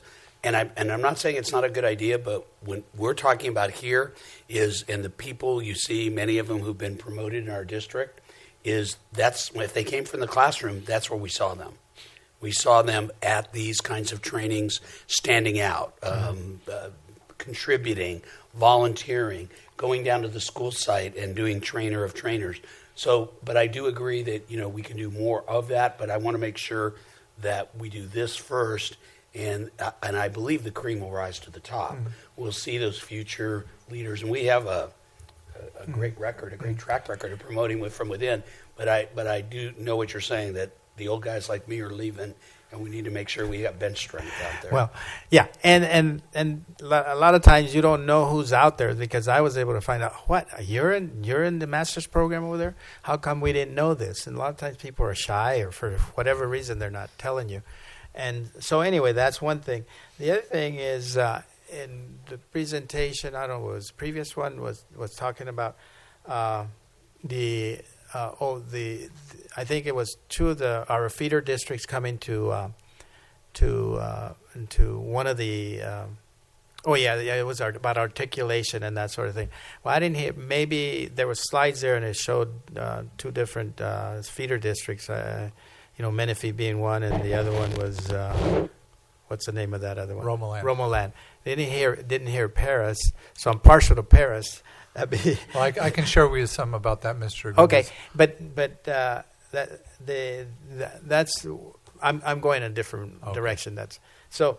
Well, one of the things is that we have an opportunity also to do a better job of articulation. Maybe we're already doing some of that, and you can fill us in on that. But Steve Spraker is our principal still, right, at Pinacate. Well, he's we missed an opportunity because he knows that district real well. Because as I was leaving, he went over there to coach our principals, and I don't know, he's done so many things with them and all that. And now we got him back over here, so he's the guy that can help bridge that gap right there. Because our scores and all if we articulate with in this case Paris, and I'm sure there's other people can do that with the other feeder schools, but this is an opportunity that I see that Steve Spraker's there, and we need to jump on it and help him bridge that gap, because I know that he would tell me a lot of times, well, you're giving us the kids at this level, and you need to pump them up. And so he going over there, I know we've been getting a better product because of all his work with the principals and all the leaders over there. So I think you might look into that. New superintendent. I've had meetings with Jean Marie Frey over in Paris Elementary over the last couple of weeks, and we have set up articulation day for all. We're going to set up buses to pick up all the sixth graders from Paris L, come to Pinacate for a meeting, kind of a rah-rah meeting to start with in the gym, and then be able to see all the electives available, what all the clubs that are available, all the different things that are happening there on campus for every student at Pinacate that will be coming to Pinacate. And we're working on following along. They're doing step up to writing at the elementary level in English. We're going to be incorporating that into our middle school English program. So the kids have already learned this, so why reinvent the wheel? So we're working on that articulation with them now. Help guide the elementary district. Is that this is what we're doing over here, and coach them, so that they fall in line. We're going to work because with they may be going in that direction, and we're going in another direction. You kind of help them. Not that they're going to jump off what they're doing right off the bat, but it would help if they would align themselves with where we're going. I'm having with Ms. Frey over there to make sure that we can continue the work together to make that happen. Whether it's them following what we're doing or us seeing what they're doing, say they're doing some great things this way, we should follow the same pattern. So we're having those conversations. Thank you, Charles. Thank you, Dr. Newman.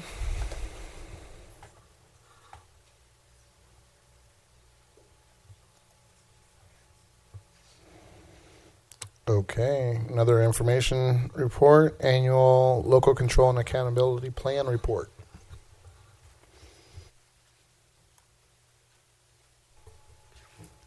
Next year you'll be able to give this to somebody else. Well, thank you, President Nelson, board trustees, and fellow cabinet members. Every year we do an LCAP update report to you. So this is the famous night of the LCAP update report. I'm going to ask my first two members to come up with me right now. They're going to do goals 1 and 2 in a minute here, but I'm going to talk about we have to set our LCAP up to meet the 8 state priorities that have been set for us. And I don't have to read those to you. You've seen them before. And what we've done is we've taken these 8 priorities and built them into 4 goals for the district. And Charles read those a minute ago, but it's all students will attain proficiency in all academic areas. All students will graduate from high school prepared for post-secondary and career options. All departments and sites will provide a safe and positive learning environment for all students and staff. That's important. And goal 4 is to secure and strengthen the homeschool community connections and communication. So those are our 4 goals. And what we're doing in our LCAP is built around that. And when we set up all of our meetings this year, we've had that as we have our agenda and say, what goal is this item that we're talking about in meetings? So it's been a real focus for us over the year to make that happen. So with that, I get to turn it over to Charles Tippie and Brian Morris, who are going to lead us through goals 1 and 2 to start with. Yeah, I know more. They're dressed alike. I'm not sure if you noticed that. They're almost twins.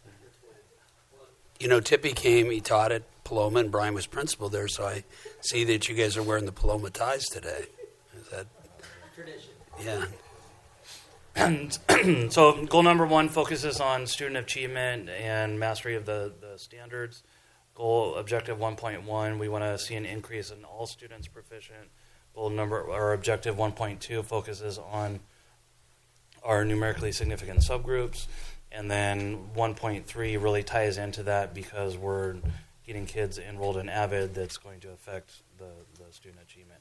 So overall data, we know that first year of Common Core implementation and new Common Core aligned assessments.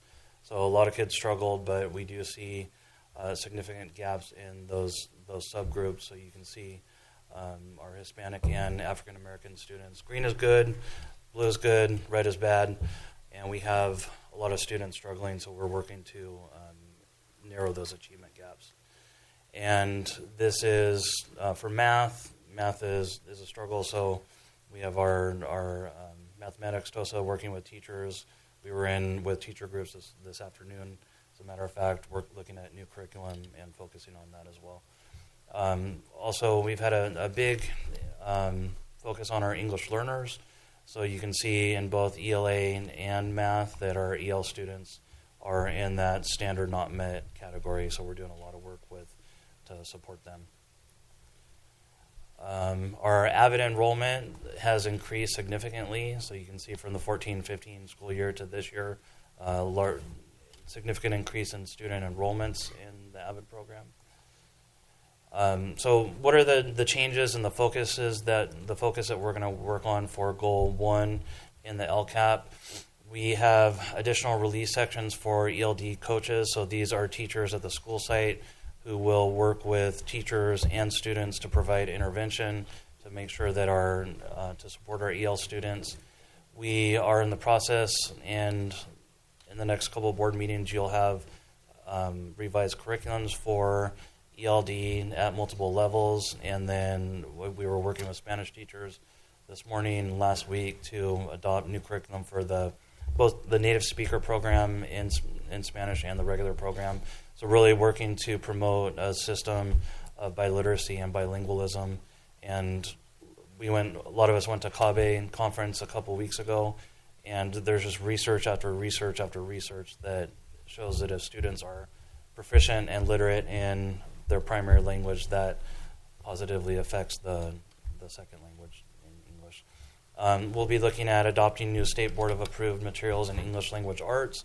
So those were approved by the State Board in November of this year, Common Core alignment materials, and then they mentioned before for middle school grades 5 through 8. And holding the checkbook kind of tight there. Charles mentioned new implementation of the science standards and working to make sure that we have a lot more students in Avon now, but we want to maintain the integrity of the program and more adoptions for math. And then also we mentioned the PLC training. These are the expenditures for goal number 1 specifically. And Mr. Morris is going to take goal number 2.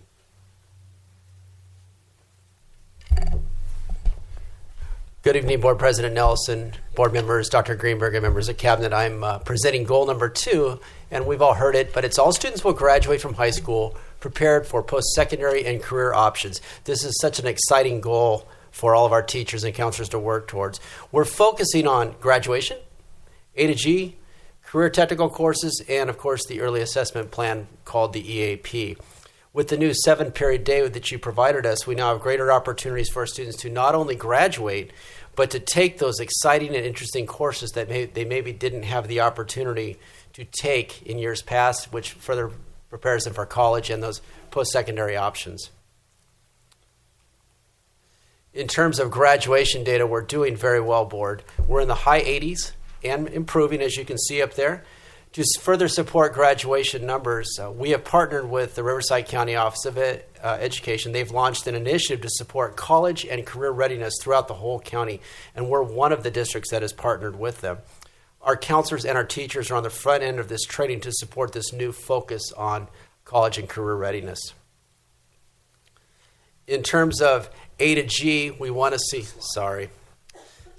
Thanks, Mr. Bennett, appreciate it. In terms of A to G, we're getting better all the time, and you can see where we're at there. We are currently 9th in the county for A to G completion rates. We are showing an upward trend with our A to G completion rates, but of equal importance is maintaining the academic rigor in the curriculum that we're delivering and not just putting kids in A to G courses, but making sure that our EAP results and our student outcomes are equal to the courses that they're taking, the challenges. Our focus on A to G completion is one of the greatest changes we have seen since moving away from the CSTs into the new accountability system. Again, more information about the A to G completion. To help our students graduate A to G eligible, we are holding A to G audits. We have updated our graduation requirements, which you provided to us. We've increased access to A to G for all of our students. We've improved district systems to ensure monitoring of A to G completion as students progress through the 4 years.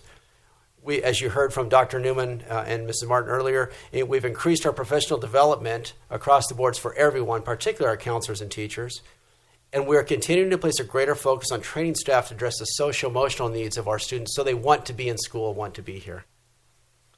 In terms of our FAFSA, we've heard a lot. Sorry, Mr. Manning. Okay, Give me the clicker. Okay. No. In terms of our FAFSA completion, we've heard a lot about the hard work done with FAFSA. It's been a lot of fun watching our families access FAFSA. We're very proud of all of our schools, but CMI is number 1 in the county for FAFSA completion, which is great. And Heritage is number 1 in the county in the large schools category. But the focus of FAFSA is to expose our parents to just another avenue of preparing their kids for college. It's one more way to bring college and post-secondary as a focus of the families of our community. We continue to push all of our students to be ready for advanced placement classes. It's an expectation we have at our sites that all students are going to be college and career ready, and advanced placement is just another vehicle to prepare our kids for college. Our site staffs offer AP Potential nights, AP Motivational nights. We access the AP Potential reports provided by the College Board. We're offering Saturday AP study sessions to help the kids prepare, and we've established a UCR AP partnership to help our sites. In terms of program enrollment, we continue to increase the enrollment pathways for our kids so they're more engaged, more excited about school, and want to come more often. Again, thanks to the 7-period day, we have more options and pathways than we had previously in a 6-period day. The majority of our academic pathways increased during the 15-16 school year for our kids. CTE pathway is fantastic in this district. Our CTE pathways include introductory courses, a concentrator course, and a capstone course.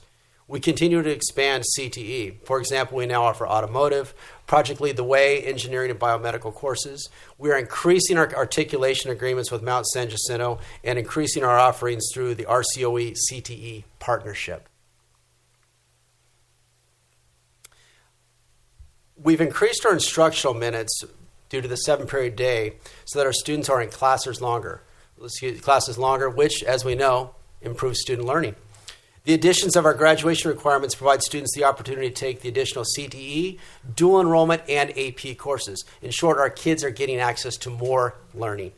The new graduation requirements have promoted availability of our fine arts and their college readiness opportunities. In terms of the budget, this is the budget overview board, and obviously I'm not going to go into all the details there. All expenditures are focused on the kids in these programs.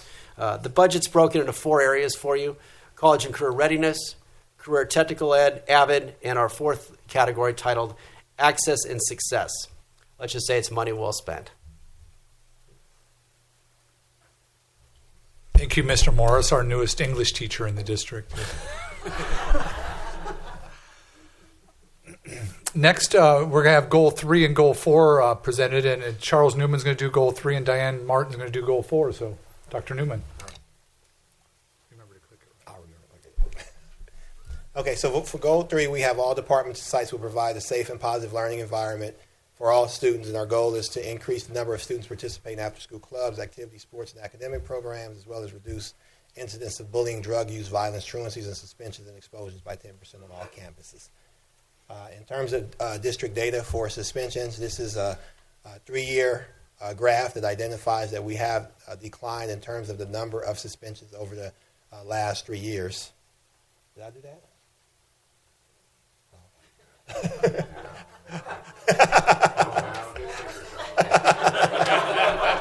Our newest PE teacher.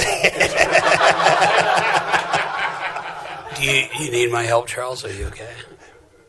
I don't think I'm controlling that with this.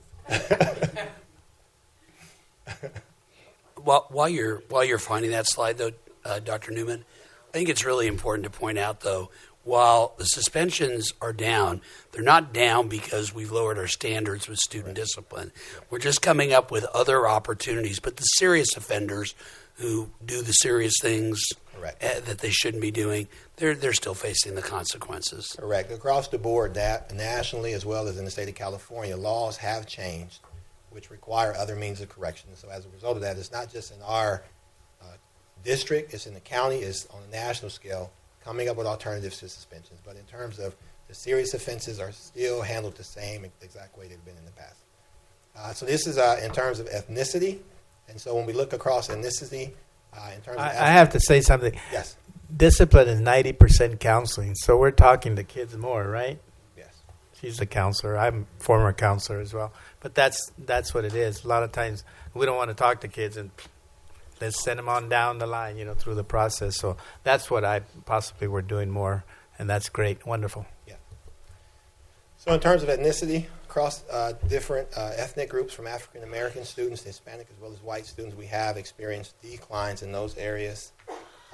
Suspensions in terms of our limited English proficient students, we see the same trend exist in terms of declines over the past few years.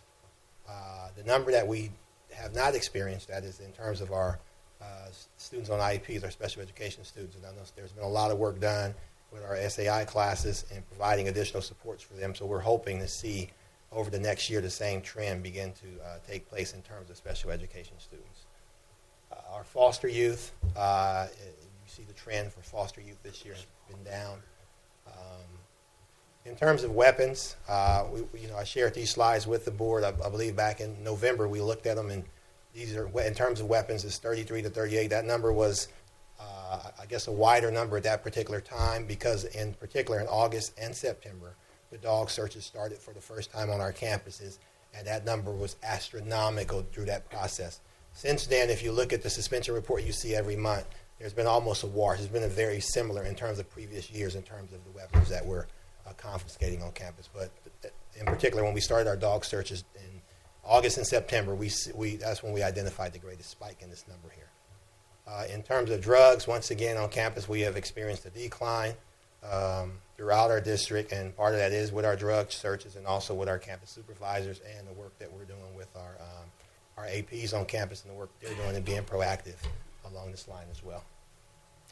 Fighting on campus, we have, in comparison to 3 years ago, we're still below, but in the last 2 years, we saw a drastic decline in fights. So this year, we are up a little bit. Now, those school sites are still working to decrease that number, and supervising campuses, trying to be diligent and making sure we are out there and working really proactive to really resolve conflict on campus with students. This is your average daily attendance across our different focus groups, and so from 13, 14 is at the bottom, and it moves up to current year. We have had a decline in our ADA over the past few years, and so we are looking into that, and there's some work that toward the end. I'll discuss kind of some practices we're looking to put in place. Same is true with our students with disabilities. Our English learners have a similar number from last year in our free and reduced lunch, as well as our foster youth. The number in terms of attendance that we are looking at, that we are encouraged with as of now, is our chronic absenteeism rate. And these are the percentage of students who have actually missed 10 days or more in a single school year. And so in terms of this number is down this year, and it's encouraging to see that number is decreasing. This is a number that we have just begun the process of. Schools will start the process of reporting this, and this will be built into our API over the next few years. And so there are some practices we have in place to continue to address this as well. In terms of what changes in actions next year, with PBIS, we really want to build teacher leadership. So we're talking about having PBIS teacher leads on campus, as well as having training for those specific leads. Restorative justice conferences and circles. We did an awareness campaign this year where there's a presentation at each site, but next year we're looking to implement restorative justice conferences and circles. There's also cultural competency and bias training. We want to roll that out at the beginning of next year for all staff. And then PBIS dashboards, to have very clear dashboards that really monitor how behavior is taking place on campus. On the next, we have the attendance task force that we want to kick off this year, bringing in all our attendance personnel to make sure we're trained effectively in the work of following up on attendance. Attention to attendance is something that is being used throughout our county. So an example is Paris Elementary School District uses this system of tracking kids, and so there's no reason why we wouldn't use the identical system. And what that allows us to do is identify very clearly who are the students that we need to follow up on in terms of providing support when they're absent. And then the Every Child Counts Symposium is at the beginning of every year. We want to take a team there. And then a district attendance action plan we want to develop in terms of next year, making sure we're going after increasing our ADA. And so that's what we have. In terms of the budget, we have the two attendance specialists we started working with this year, and also our attendance incentives. And so that money is there in terms of year-to-date what's spent, and then also safe and secure learning environments and the different practices that we have in place for this school year. And they'll probably pay for themselves, huh? Yeah, they will. Yeah. We used them about 4 or 5 years ago, and they paid for themselves at that time. Just the budget went so bad that we had to discontinue that. Yeah. So with that, I'll hand it over to Diane. And Lynn. I'm sorry, Lynn. I left Lynn out. I'm sorry. Oh my God. Oh, short timer. Don't let him pick on you, Lynn. You and me. So last but not least, we have Goal 4, secure and strengthen the homeschool community connections and communications. So with that, we are addressing 3 objectives. One is to increase the use of technology to facilitate communication among all employees and community members. Number 2, building community partnership capacity in their child's education, and also to increase business and community participation by 10% annually. So on the first one, the 4.1, last year in 14-15, we were at a place where we developed and planned the what and how to use the technology to facilitate communication pathways. And as part of this pathway, the district rolled out the first ever PUHSD app, where parents can access their students' attendance, grades, school events, and much more from their phone. In addition, you can see the amount of social media, a heavy use in social media. Through this, with the use of our Tech-TOSAs, the technology department, our teacher experts, our Ed Tech committee, they are all continue to provide a lot of staff development and one-to-one coaching to encourage all staff to use the various forms of social media. So we're very excited to see these numbers continue to grow over time. So when we do our report out next year, so we'll be moving 15, 16 over, and you're going to see hopefully double these numbers. So we're going to continue as far as our next steps in this objective. We're going to continue to offer trainings for staff as well as our parents and community on the use of social media and how to access social media. We do a great job, I think, as a district to share information with the community, parents, students, and staff. What we would like to work on is to develop a system to be able to receive feedback from our parents and community. So it's a true two-way communication. So those will be our focus areas for this next year with this particular objective.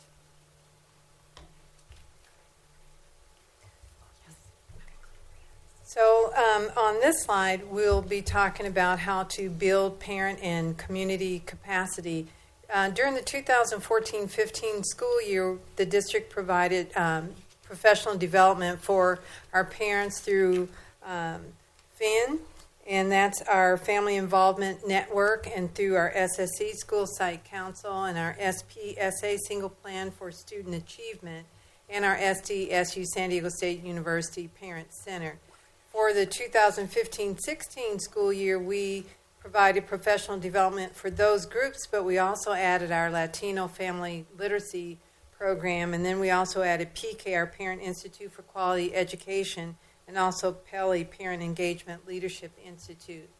And then through the Parent University, we provided some classes, nutrition and wellness, and computer literacy during the 2014-15 school year, and then during 2015-16, we continued those classes, but also added MSJC Parent Literacy and Citizenship class. And then parent advisory groups that we have had during 2014-15, our DLAC, our ELAC, our SSC, and LCAP. And for the 2015-16, we still have those groups, but we also added under the leadership of Diane, the Business Advisory Committee, which has been quite a success this year, and I'm just thankful to be a part of that. And then we also added APAC, our African American Parent Advisory Council, and then also the district level African American Parent Advisory Council. And then one position that we were hoping to fill last year during the 2014-15 school year was the Community Outreach Specialist position, but we didn't do that last year, but we are looking at that a little bit more closely this year to hopefully get it implemented for next year. And just, you can see the total participants in each of the professional development, our parent university, and advisory committees that we have throughout the district. During the 2014-15 school year, we had 8,610 participants, and this last school year, 2015-16, we've more than doubled that to 18,979 participants. And what changes in actions and services, what are we looking to focus on in the future after reviewing our past progress and changes to our goals? We do want to increase the number of parents that participate in our Community Advisory Committee, which is at the SELPA level, our Special Education Local Plan area. We can have 2 parents on that committee. Right now we have 1 parent, Jennifer Griswold, and she's the one that heads the PTA over at Paloma, and I've known her since her child was in elementary school and was able to talk her into being our representative at the SELPA level. And she's also agreed to help us. We are trying to establish throughout the district a CPAC at each school site, and that's a Special Education Parent Advisory Committee that SELPA encourages every district to have at their site. So we're hoping to work with our administrative teams at each site to establish that.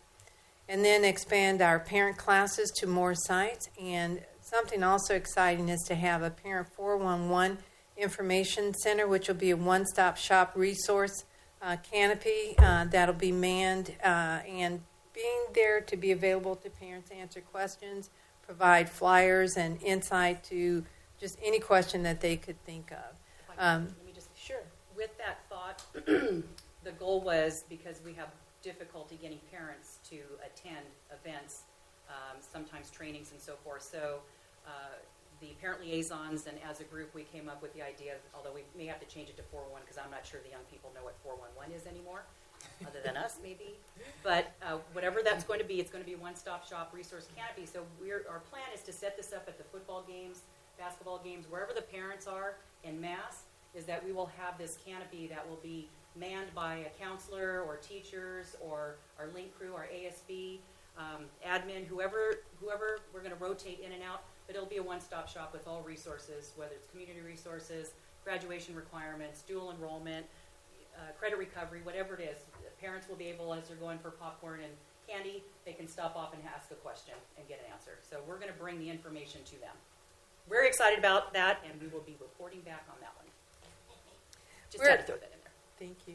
We're also hoping to implement, planning to implement a teacher-parent engagement workshop, and working along with the Stanford Research Institute, our Parent Institute for Quality Education have designed a 6-hour workshop for teachers to help teachers and counselors review current research on parent involvement. You know, you see so much involvement at the elementary school level, but not so much at the high school level. So that's what we want to work on, is increasing that. And then also to implement the Family Financial Literacy Education Program. This one I think is so exciting for this area and be able to provide it to our parents. It's actually going to help them in essential basic money management, such as budgeting, setting financial goals, and establishing as well and maintaining a line of credit, but also helping them to learn the importance of saving for college and just wealth creation. We want to help our parents in this area to grow. So our last objective is to increase our business and community participation. So you can see last year, it's a short list, but it continues to grow. Much of our business and community participation came in through the senior interviews as well as through our workability program, which is a job training program for students with disabilities. It's very specific for those students. College and career fairs throughout the district. We have a lot of participation from our community and business partners. So this year, in addition to those activities, we continue to grow through connecting our businesses through Job Shadow, and a lot of this is done through our Business Advisory Committee. So we're very happy to be able to connect with them. We can get them into the classroom with whether it's our CTE programs. They're offering business mentors as mentors and doing job presentations and guest speakers.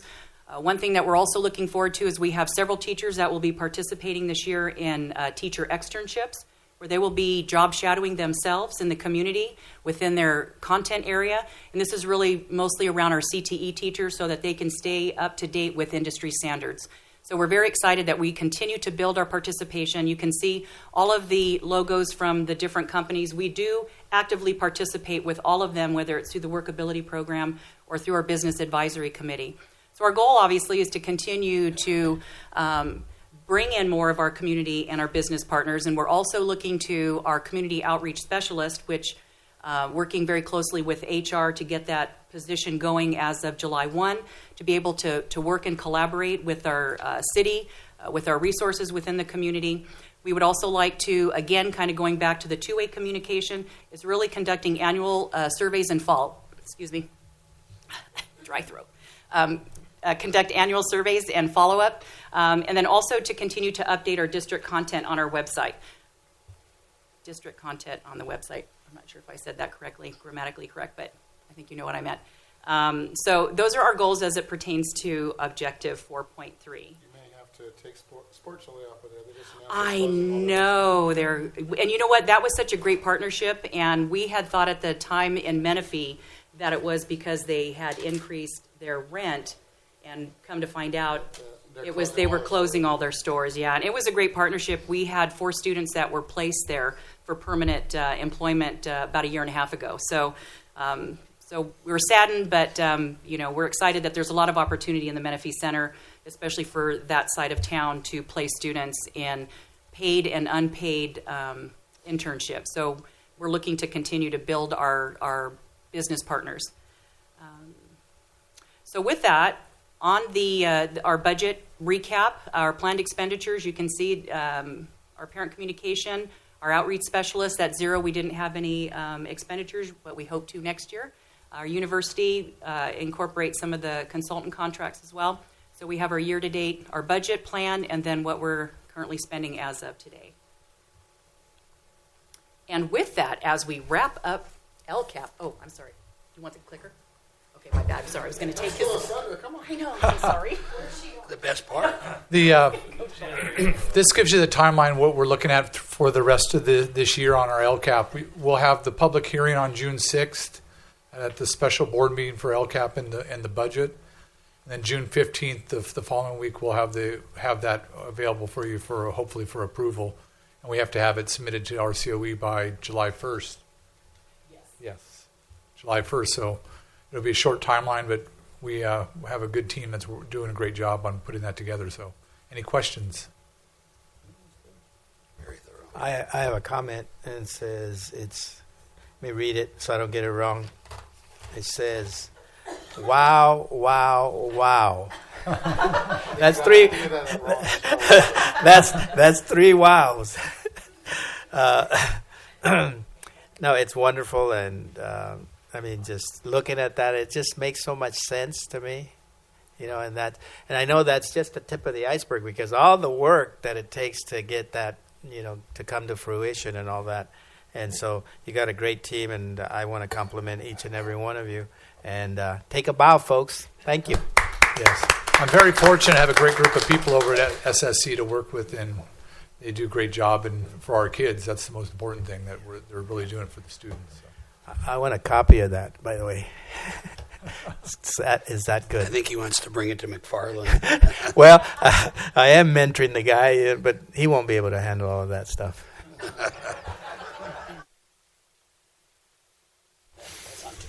All right. Yeah, it's public record now. It is a lot. Okay. Information, Williams Settlement, quarterly uniform complaint report summary for January to March. That information is there for you. Action item on discipline for March 2016. Do I have a motion? There's only two of you. Somebody's got to jump in. She moved it. I seconded it. Fine. Carolyn moved. Ed seconded. Please vote.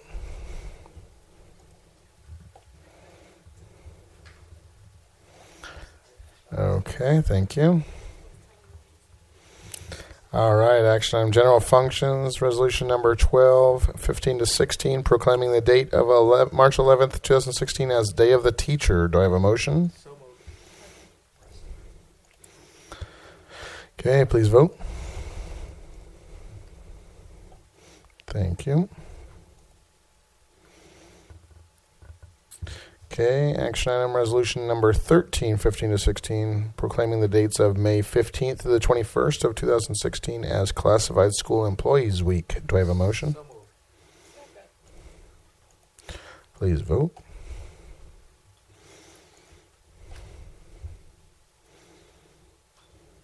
Thank you. President, I'm going to interrupt you if you don't mind and just say, I found out, was it last week? Was it last week there was Assistant Principal Week? It's like nobody knows that. Here are all these assistant principals doing great work, and I think the only assistant principal in the audience still is Lynn Minius from Heritage High School. So please share our thanks. We know our assistant principals do a great job, the unsung heroes at the school site. Thank you. Okay, action item, agreement for employment, Executive Director of Technology. Do I have a motion? Any information, extra information necessary?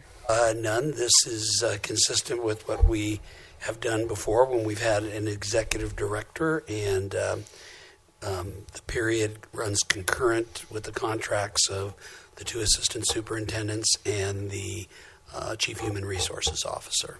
I recommend your approval. Okay, any questions? None? Okay, please vote. Thank you. That means, Joe, you're sitting up here next time. It's going to get a little crowded here. I don't know who you want to sit next to. It's okay. I'll lose some weight and we'll shift over. That's the people on this side that we don't comment about those. These people run It's the okay. joint. I can make comments on We'll my own. figure it out, Joe. Okay. Action item, superintendent's contract. This is not for Dr. Greenberg. This is for Mr. Bennett. Do I have a motion? Any extra information on this necessary? No, I think what it does is incorporate some of the best ideas from other superintendents' contracts, including a 5-step process for the superintendent, which I wasn't smart enough in 2007 to think about and bring in for me. But seriously, this, one of the things I want to mention and get on the record is we're very proud of the fact that our teachers in PUHSD are the highest paid teachers by far in Riverside County. We're proud of that. We want to keep that going. And sometimes somebody will look at a superintendent's salary and say, wow, that's a lot of money. Mr. Bennett will not be the highest paid superintendent in this county. He'll be at the median, if at best. And he's way better than the median already, and he hasn't started. So I think you're getting a bargain. Any questions? Comments? No. Please vote. Please vote. Thank you. All right, action item 2015-16 Safe Schools Plans Annual Update. Do I have a motion? So moved. Do we need any extra information on this? I don't believe we have any extra information on the Safe School Plan updates. And was Dr. Newman, you wanted to say anything changed significantly, or? Every year they're required to update their school plan in terms of age and time and the schools that are participating in this bill. And then at the end of each school plan, they also do an action plan where they look at their campus, those critical areas that they need to update, and those areas that need to update. And can I add, Board, that I want to say that I'm really excited about, we now have 2 resource officers in the district, and we're deploying, instead of having one sitting at the academy, very helpful at the academy, but for 65 or 70 students, it didn't seem to be like a good resource. So having him at Paris High School and being available at Pinacati in the academy has been helpful, and then having one guaranteed at either Paloma or Heritage every single day. I'm hearing lots of good comments, not just from parents, but from students, and I think that presence is helpful. Okay, thank you. Any questions, comments? No? Please vote. Thank you. Action item on educational options plan for the academy. Do I have a motion? So moved. This one we probably have a little bit. Yes, we do. We want to talk to you a little bit about Yes, this. we've had discussions going on really since last year, talking about revamping what we're doing at the academy, and we've had a committee working on that, trying to decide what's the best options to go with there. And I wanted Dr. Garcia and Dr. Newman to share what our plan was for the academy. That'd be great.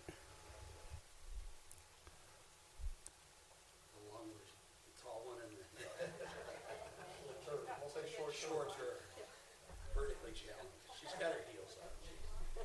She's not afraid of them. So what we've been working on at the academy is the hope is we have kids coming from traditional settings, and they're coming into additional traditional settings. So we really want to set kids up for success. But with the Community Day title at the school, it doesn't allow for additional options for students. And so we've been talking to the California Department of Education, and they actually allow us to do a waiver that will allow us to place additional options on the campus along with the Community Day school. And so we're requesting a waiver, which is basically, this is the Community Day language, California Education Code 48661, and it states that a Community Day school shall not be situated on the same site as an elementary school, middle school, junior high school, comprehensive senior high school, opportunity continuation school. However, what's in red is what they will waive if the board approves for the waiver. And with this waiver, what that allows us to do, it certifies by 2/3 vote this membership that the satisfactory alternative facilities are not available for a community day school. What that's basically saying is currently there's 45 kids at the community day school, but there's only 2 of them. There's only 4 kids right now that are formally expelled.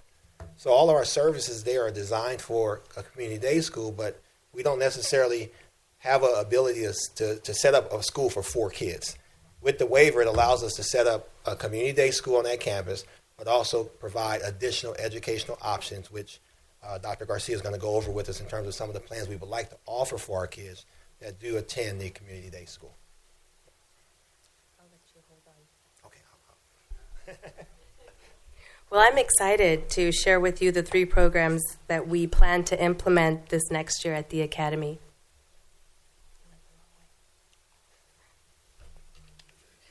The first, the current model being used at the Academy, is one that services students grades 7 through 12, the Community Day School program. This is the program that we want to continue using for our expelled students. This group requires a 360-minute instructional day. They will receive direct instruction and use online curriculum offered through Edmentum, so they will have access to college prep and elective courses. In addition, they're required to complete a contract. And on that contract, they have to complete counseling services, community service hours. They need to maintain 95% attendance, maintain a 2.0 GPA, and maintain good citizenship. The second program that we want to offer will be available to all students grades 7 through 12. They will receive direct instruction in 5 areas: English, math, science, social science, and electives during the morning session. And they will have access to the college prep and elective courses through ISP in the afternoon using the Edmentum program. The third program, the Independent Study Program, will be available to all students grades 7 through 12. They will utilize the online curriculum offered through Edmentum. That program is currently being used in the district. While in ISP, students will receive tutoring if needed, so if they're struggling in a particular area, they can come into the math or the science labs for additional assistance. And they will have access to college prep and elective courses. These students will have access to direct, in-person, web conferencing, telephone access to a subject area credentialed teacher. All of our students will participate in all of the enrichment programs and opportunities that we will have there. So all students will have access to the following services: counseling services, which include anger management, drug prevention, CBITS. That's for students who are dealing with traumatic life experiences, and of course the academic counseling.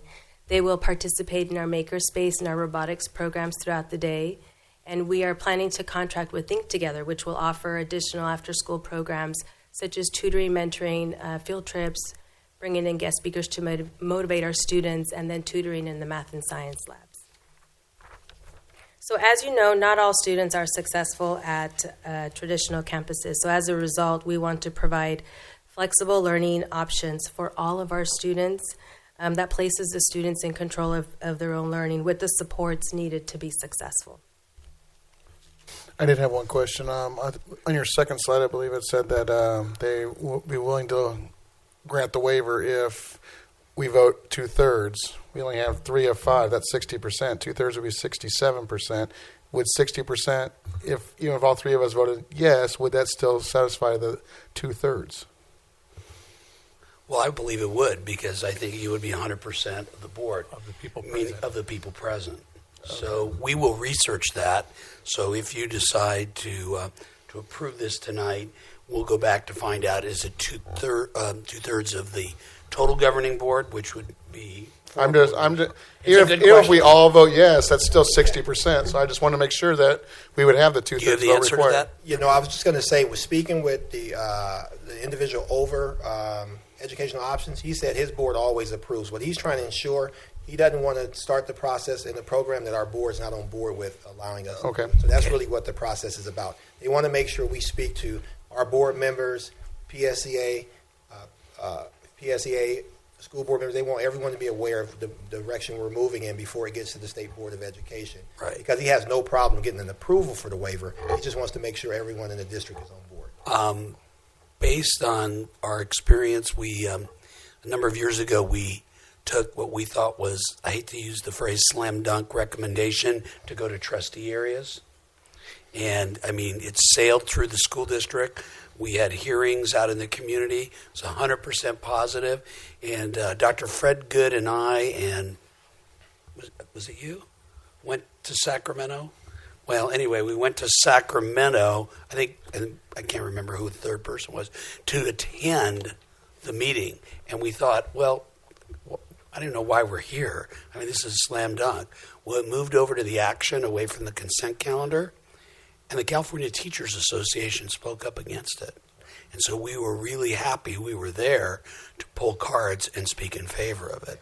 So my suggestion, Dr. Newman, big high suggestion, is that we don't take this for granted. It's a wonderful suggestion, but you know there's still some people out there that feel we need to suspend our way out of dealing with kids and discipline, which we all know is not the correct way. Yeah, when it doesn't hurt to check and make sure that 3 votes tonight will stand. In the and then when it goes for a waiver, how quick would it get on the state Board of Education agenda? Dr. Garcia has been working through all the paperwork for that, and so once we have the approval here and we meet with PSEA, I did have a meeting with Vicki Mueller today, the president of PSEA, and so we met today and had a conversation about this, and so she sounded very excited about it, and so we'll have one meeting with them, and then after that we'll be applying for a waiver, so we're hoping in May at the latest June. Okay, good. So if we had to come back, if we had to postpone this 1 month, we would still be able to make that deadline, or no? I suggest we approve it, but then have him double check. If we have to bring it back to get 4 votes or 5, then we'll do that. Well, and my suggestion is if you do have to bring it back in the meantime, you process the paperwork and get it on its way to the state board, indicating that you had this meeting tonight. But I'm just believing if we get a 3-0 vote tonight, we'll be fine to move forward. Can I add something to that? I was texting our attorney, Gretchen Shipley, while you guys were talking, and I asked off the top of her head. She's almost positive it's 3 out of 5 for this, but she's looking it up right now. But I agree with Edward. I fully think we should take a vote tonight, Joe. I just want to make sure that this wouldn't hold everything up if we only had 3 people here to vote. And one of the other things that needs to be said is that, it's a tough teaching gig to be at the academy. It is. It's not easy. You have to have a real compassion. You have to have patience, and it's not for every teacher. We've had some luck where we haven't had the right teachers there, and they aren't going to be working for us anymore. But we're going to try to bring in some other teachers. But clearly, for the ones that stay, we want to make the academy, again, by bringing in more electives, by doing independent study.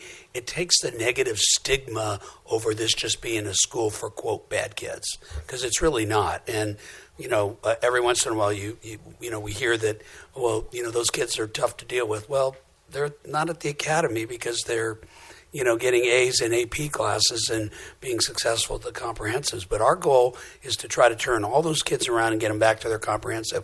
We don't bat 1,000, but the goal is to try with every single student. And I really appreciate your efforts in that, Dr. Garcia, that you're not giving up on any of our kids. Okay. Any other questions, comments? You want to turn your mic? Yes, we'll be voting on this. We do. Yeah, we do. We want to get this. If we want to get this started in August is quick, and the state board doesn't meet on a regular basis over the summer, and it's hard to get on their agenda. So, as Dr. Newman said, let's approve this tonight and get it on its way. We'll find out if we're okay legally with 3 instead of 5 board members being here. I think we will be. But most importantly, if we're going to start this next year, it's April. We need to get on that state board agenda.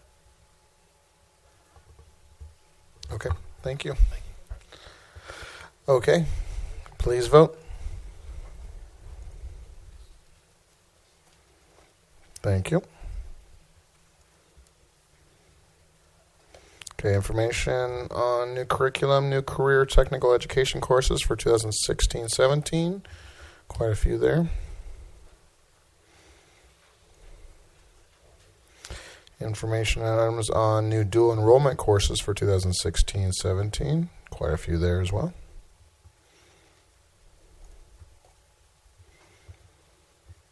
New course information item on biomedical innovation over at Paloma Valley. Project Lead the Way course.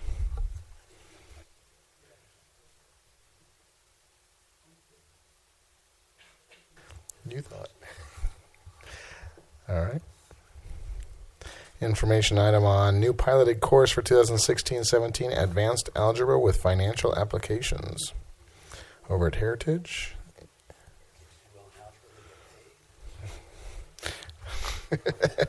Not quite the way it goes, but information item on revised course, Science Advanced Placement Physics C meets A to G requirements.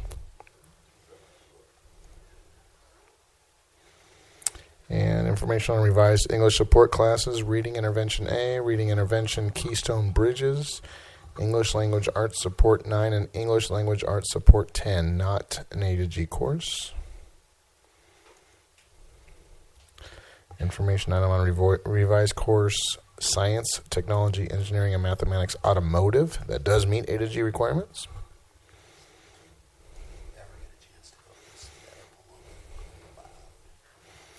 Information on revised course, Advanced Journalism, that also meets A to G requirements.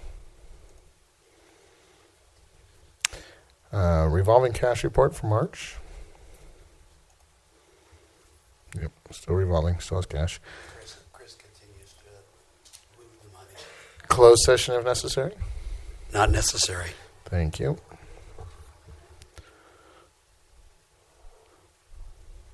Action item, board review of student discipline matters, of ratification of expulsion. Do I have a motion? So moved. Okay, please vote.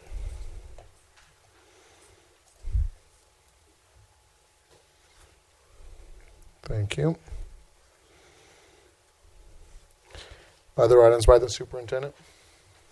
Well, I think we just found out the answer. It needs to be 2/3 of the 5, so we're going to have to probably bring it back in May. So Hopefully we can still get the process started, though. maybe we'll shop an opinion, look for another attorney who might give us. Yeah, remember they only advise us. Just kidding. Just kidding. Any other items? So if that's the legal opinion, we'll have to bring it back, and somehow I'm sure between Dr. Garcia and Dr. Newman, they might find a way to get it up to Sacramento on its way. Any other items by the superintendent? None. Okay, thank you. Oh, no, wrong. Back up one. Thank you. Sorry about that. So this is kind of surprising. April 6th, I got this. Senate Bill 707 was signed into law by Governor Brown last October. It prohibits a person with a valid carry concealed weapon license from possessing a firearm on school grounds in California unless he or she obtains the written permission of the superintendent. Wow. Grant, I'm going to defer this one to you. It says or designate. CSBA has come up, your agency that governs school boards, has come up with 2 policies. One, if you want to allow it. What they say is CSBA strongly recommends that governing boards adopt a policy in response to Senate Bill 707 that either prohibits or permits such possession, and if possession is allowed, establishes conditions and criteria for granting permission to individuals annually. Because the law now requires an affirmative action on the part of the district to allow or disallow concealed weapon permit holders to possess a firearm and or ammunition on school grounds, it is possible that district liability could be increased, you think?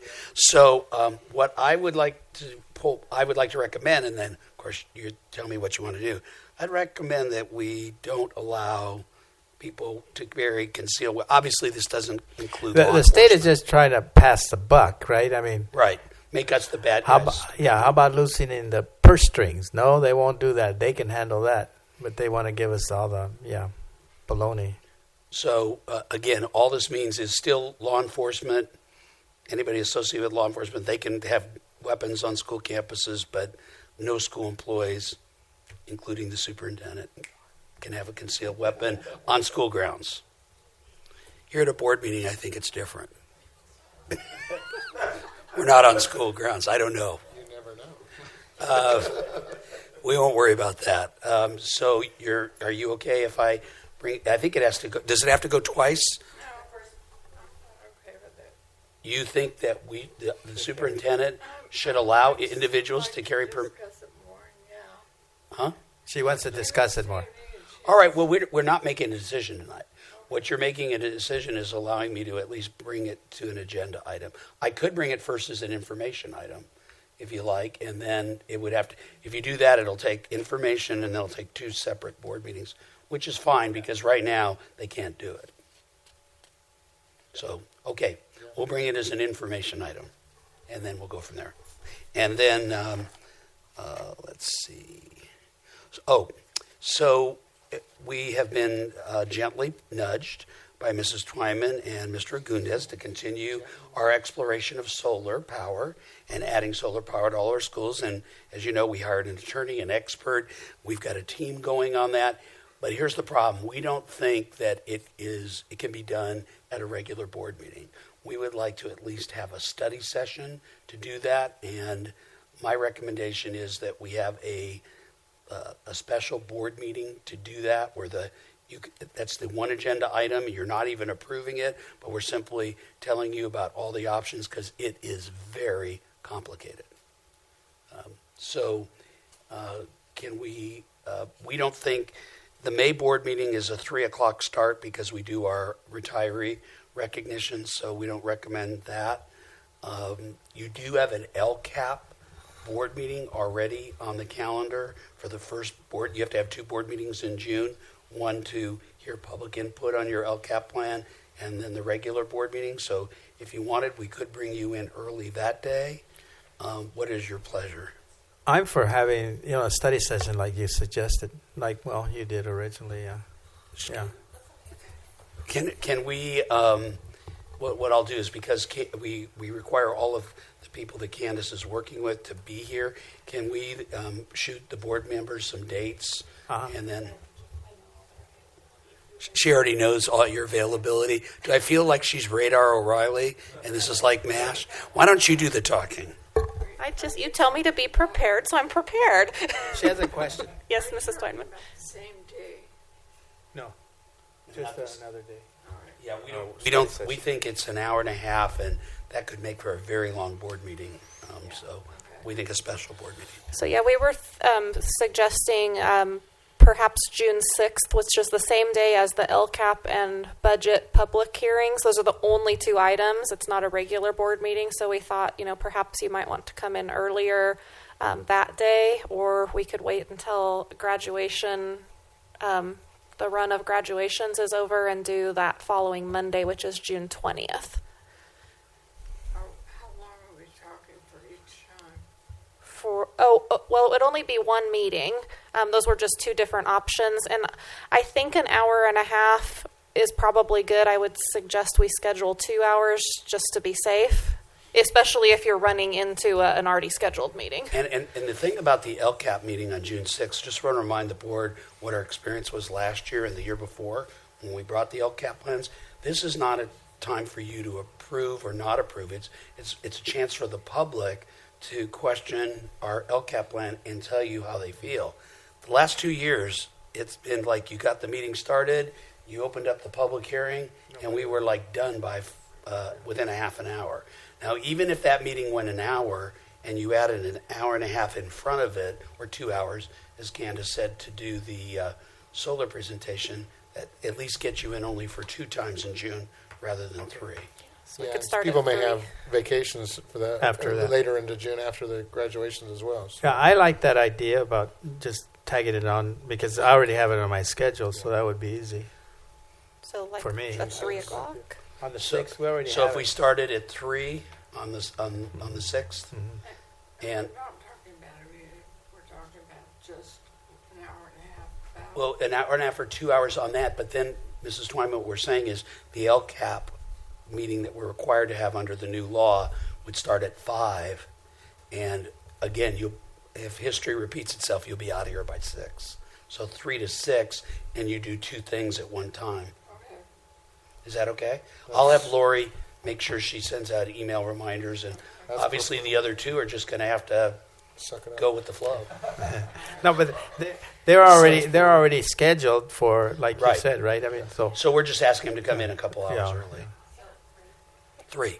And on our team, our thoughts, but I guess this would be an opportunity if you want to correct me where we could be wrong, is that this would be information sharing. I mean, you sent us on a mission to gather information and do an RFP, so I think we would want to certainly report that to you, as well as some concerns, potential challenges, as well as the benefits that we have talked about, and then we could talk about next steps and the board give direction. Does that sound in the ballpark? Yeah, it is confusing. Yeah.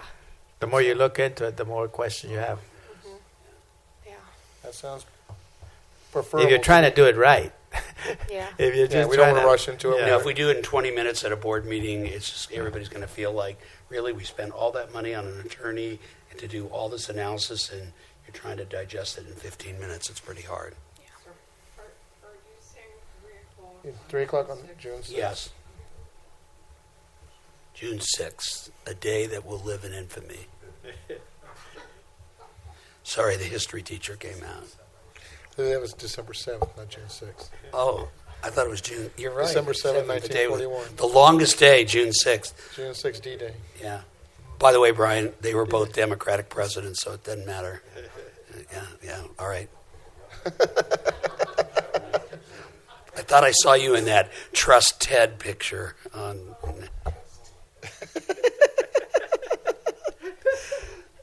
All right. Any other items by the superintendent then? None. Okay, thank you. You sure this time? All right. Other items by the Board of Trustees. Ms. Twyman? Mr. Gundes? No, except to comment, it was a very informative meeting and really, I got to the bottom line, which is important. Thank you. And I also appreciate the fact that we're not here till 9 o'clock tonight. Awesome. All right. Nothing else from me, so motion for adjournment. So moved. Please vote.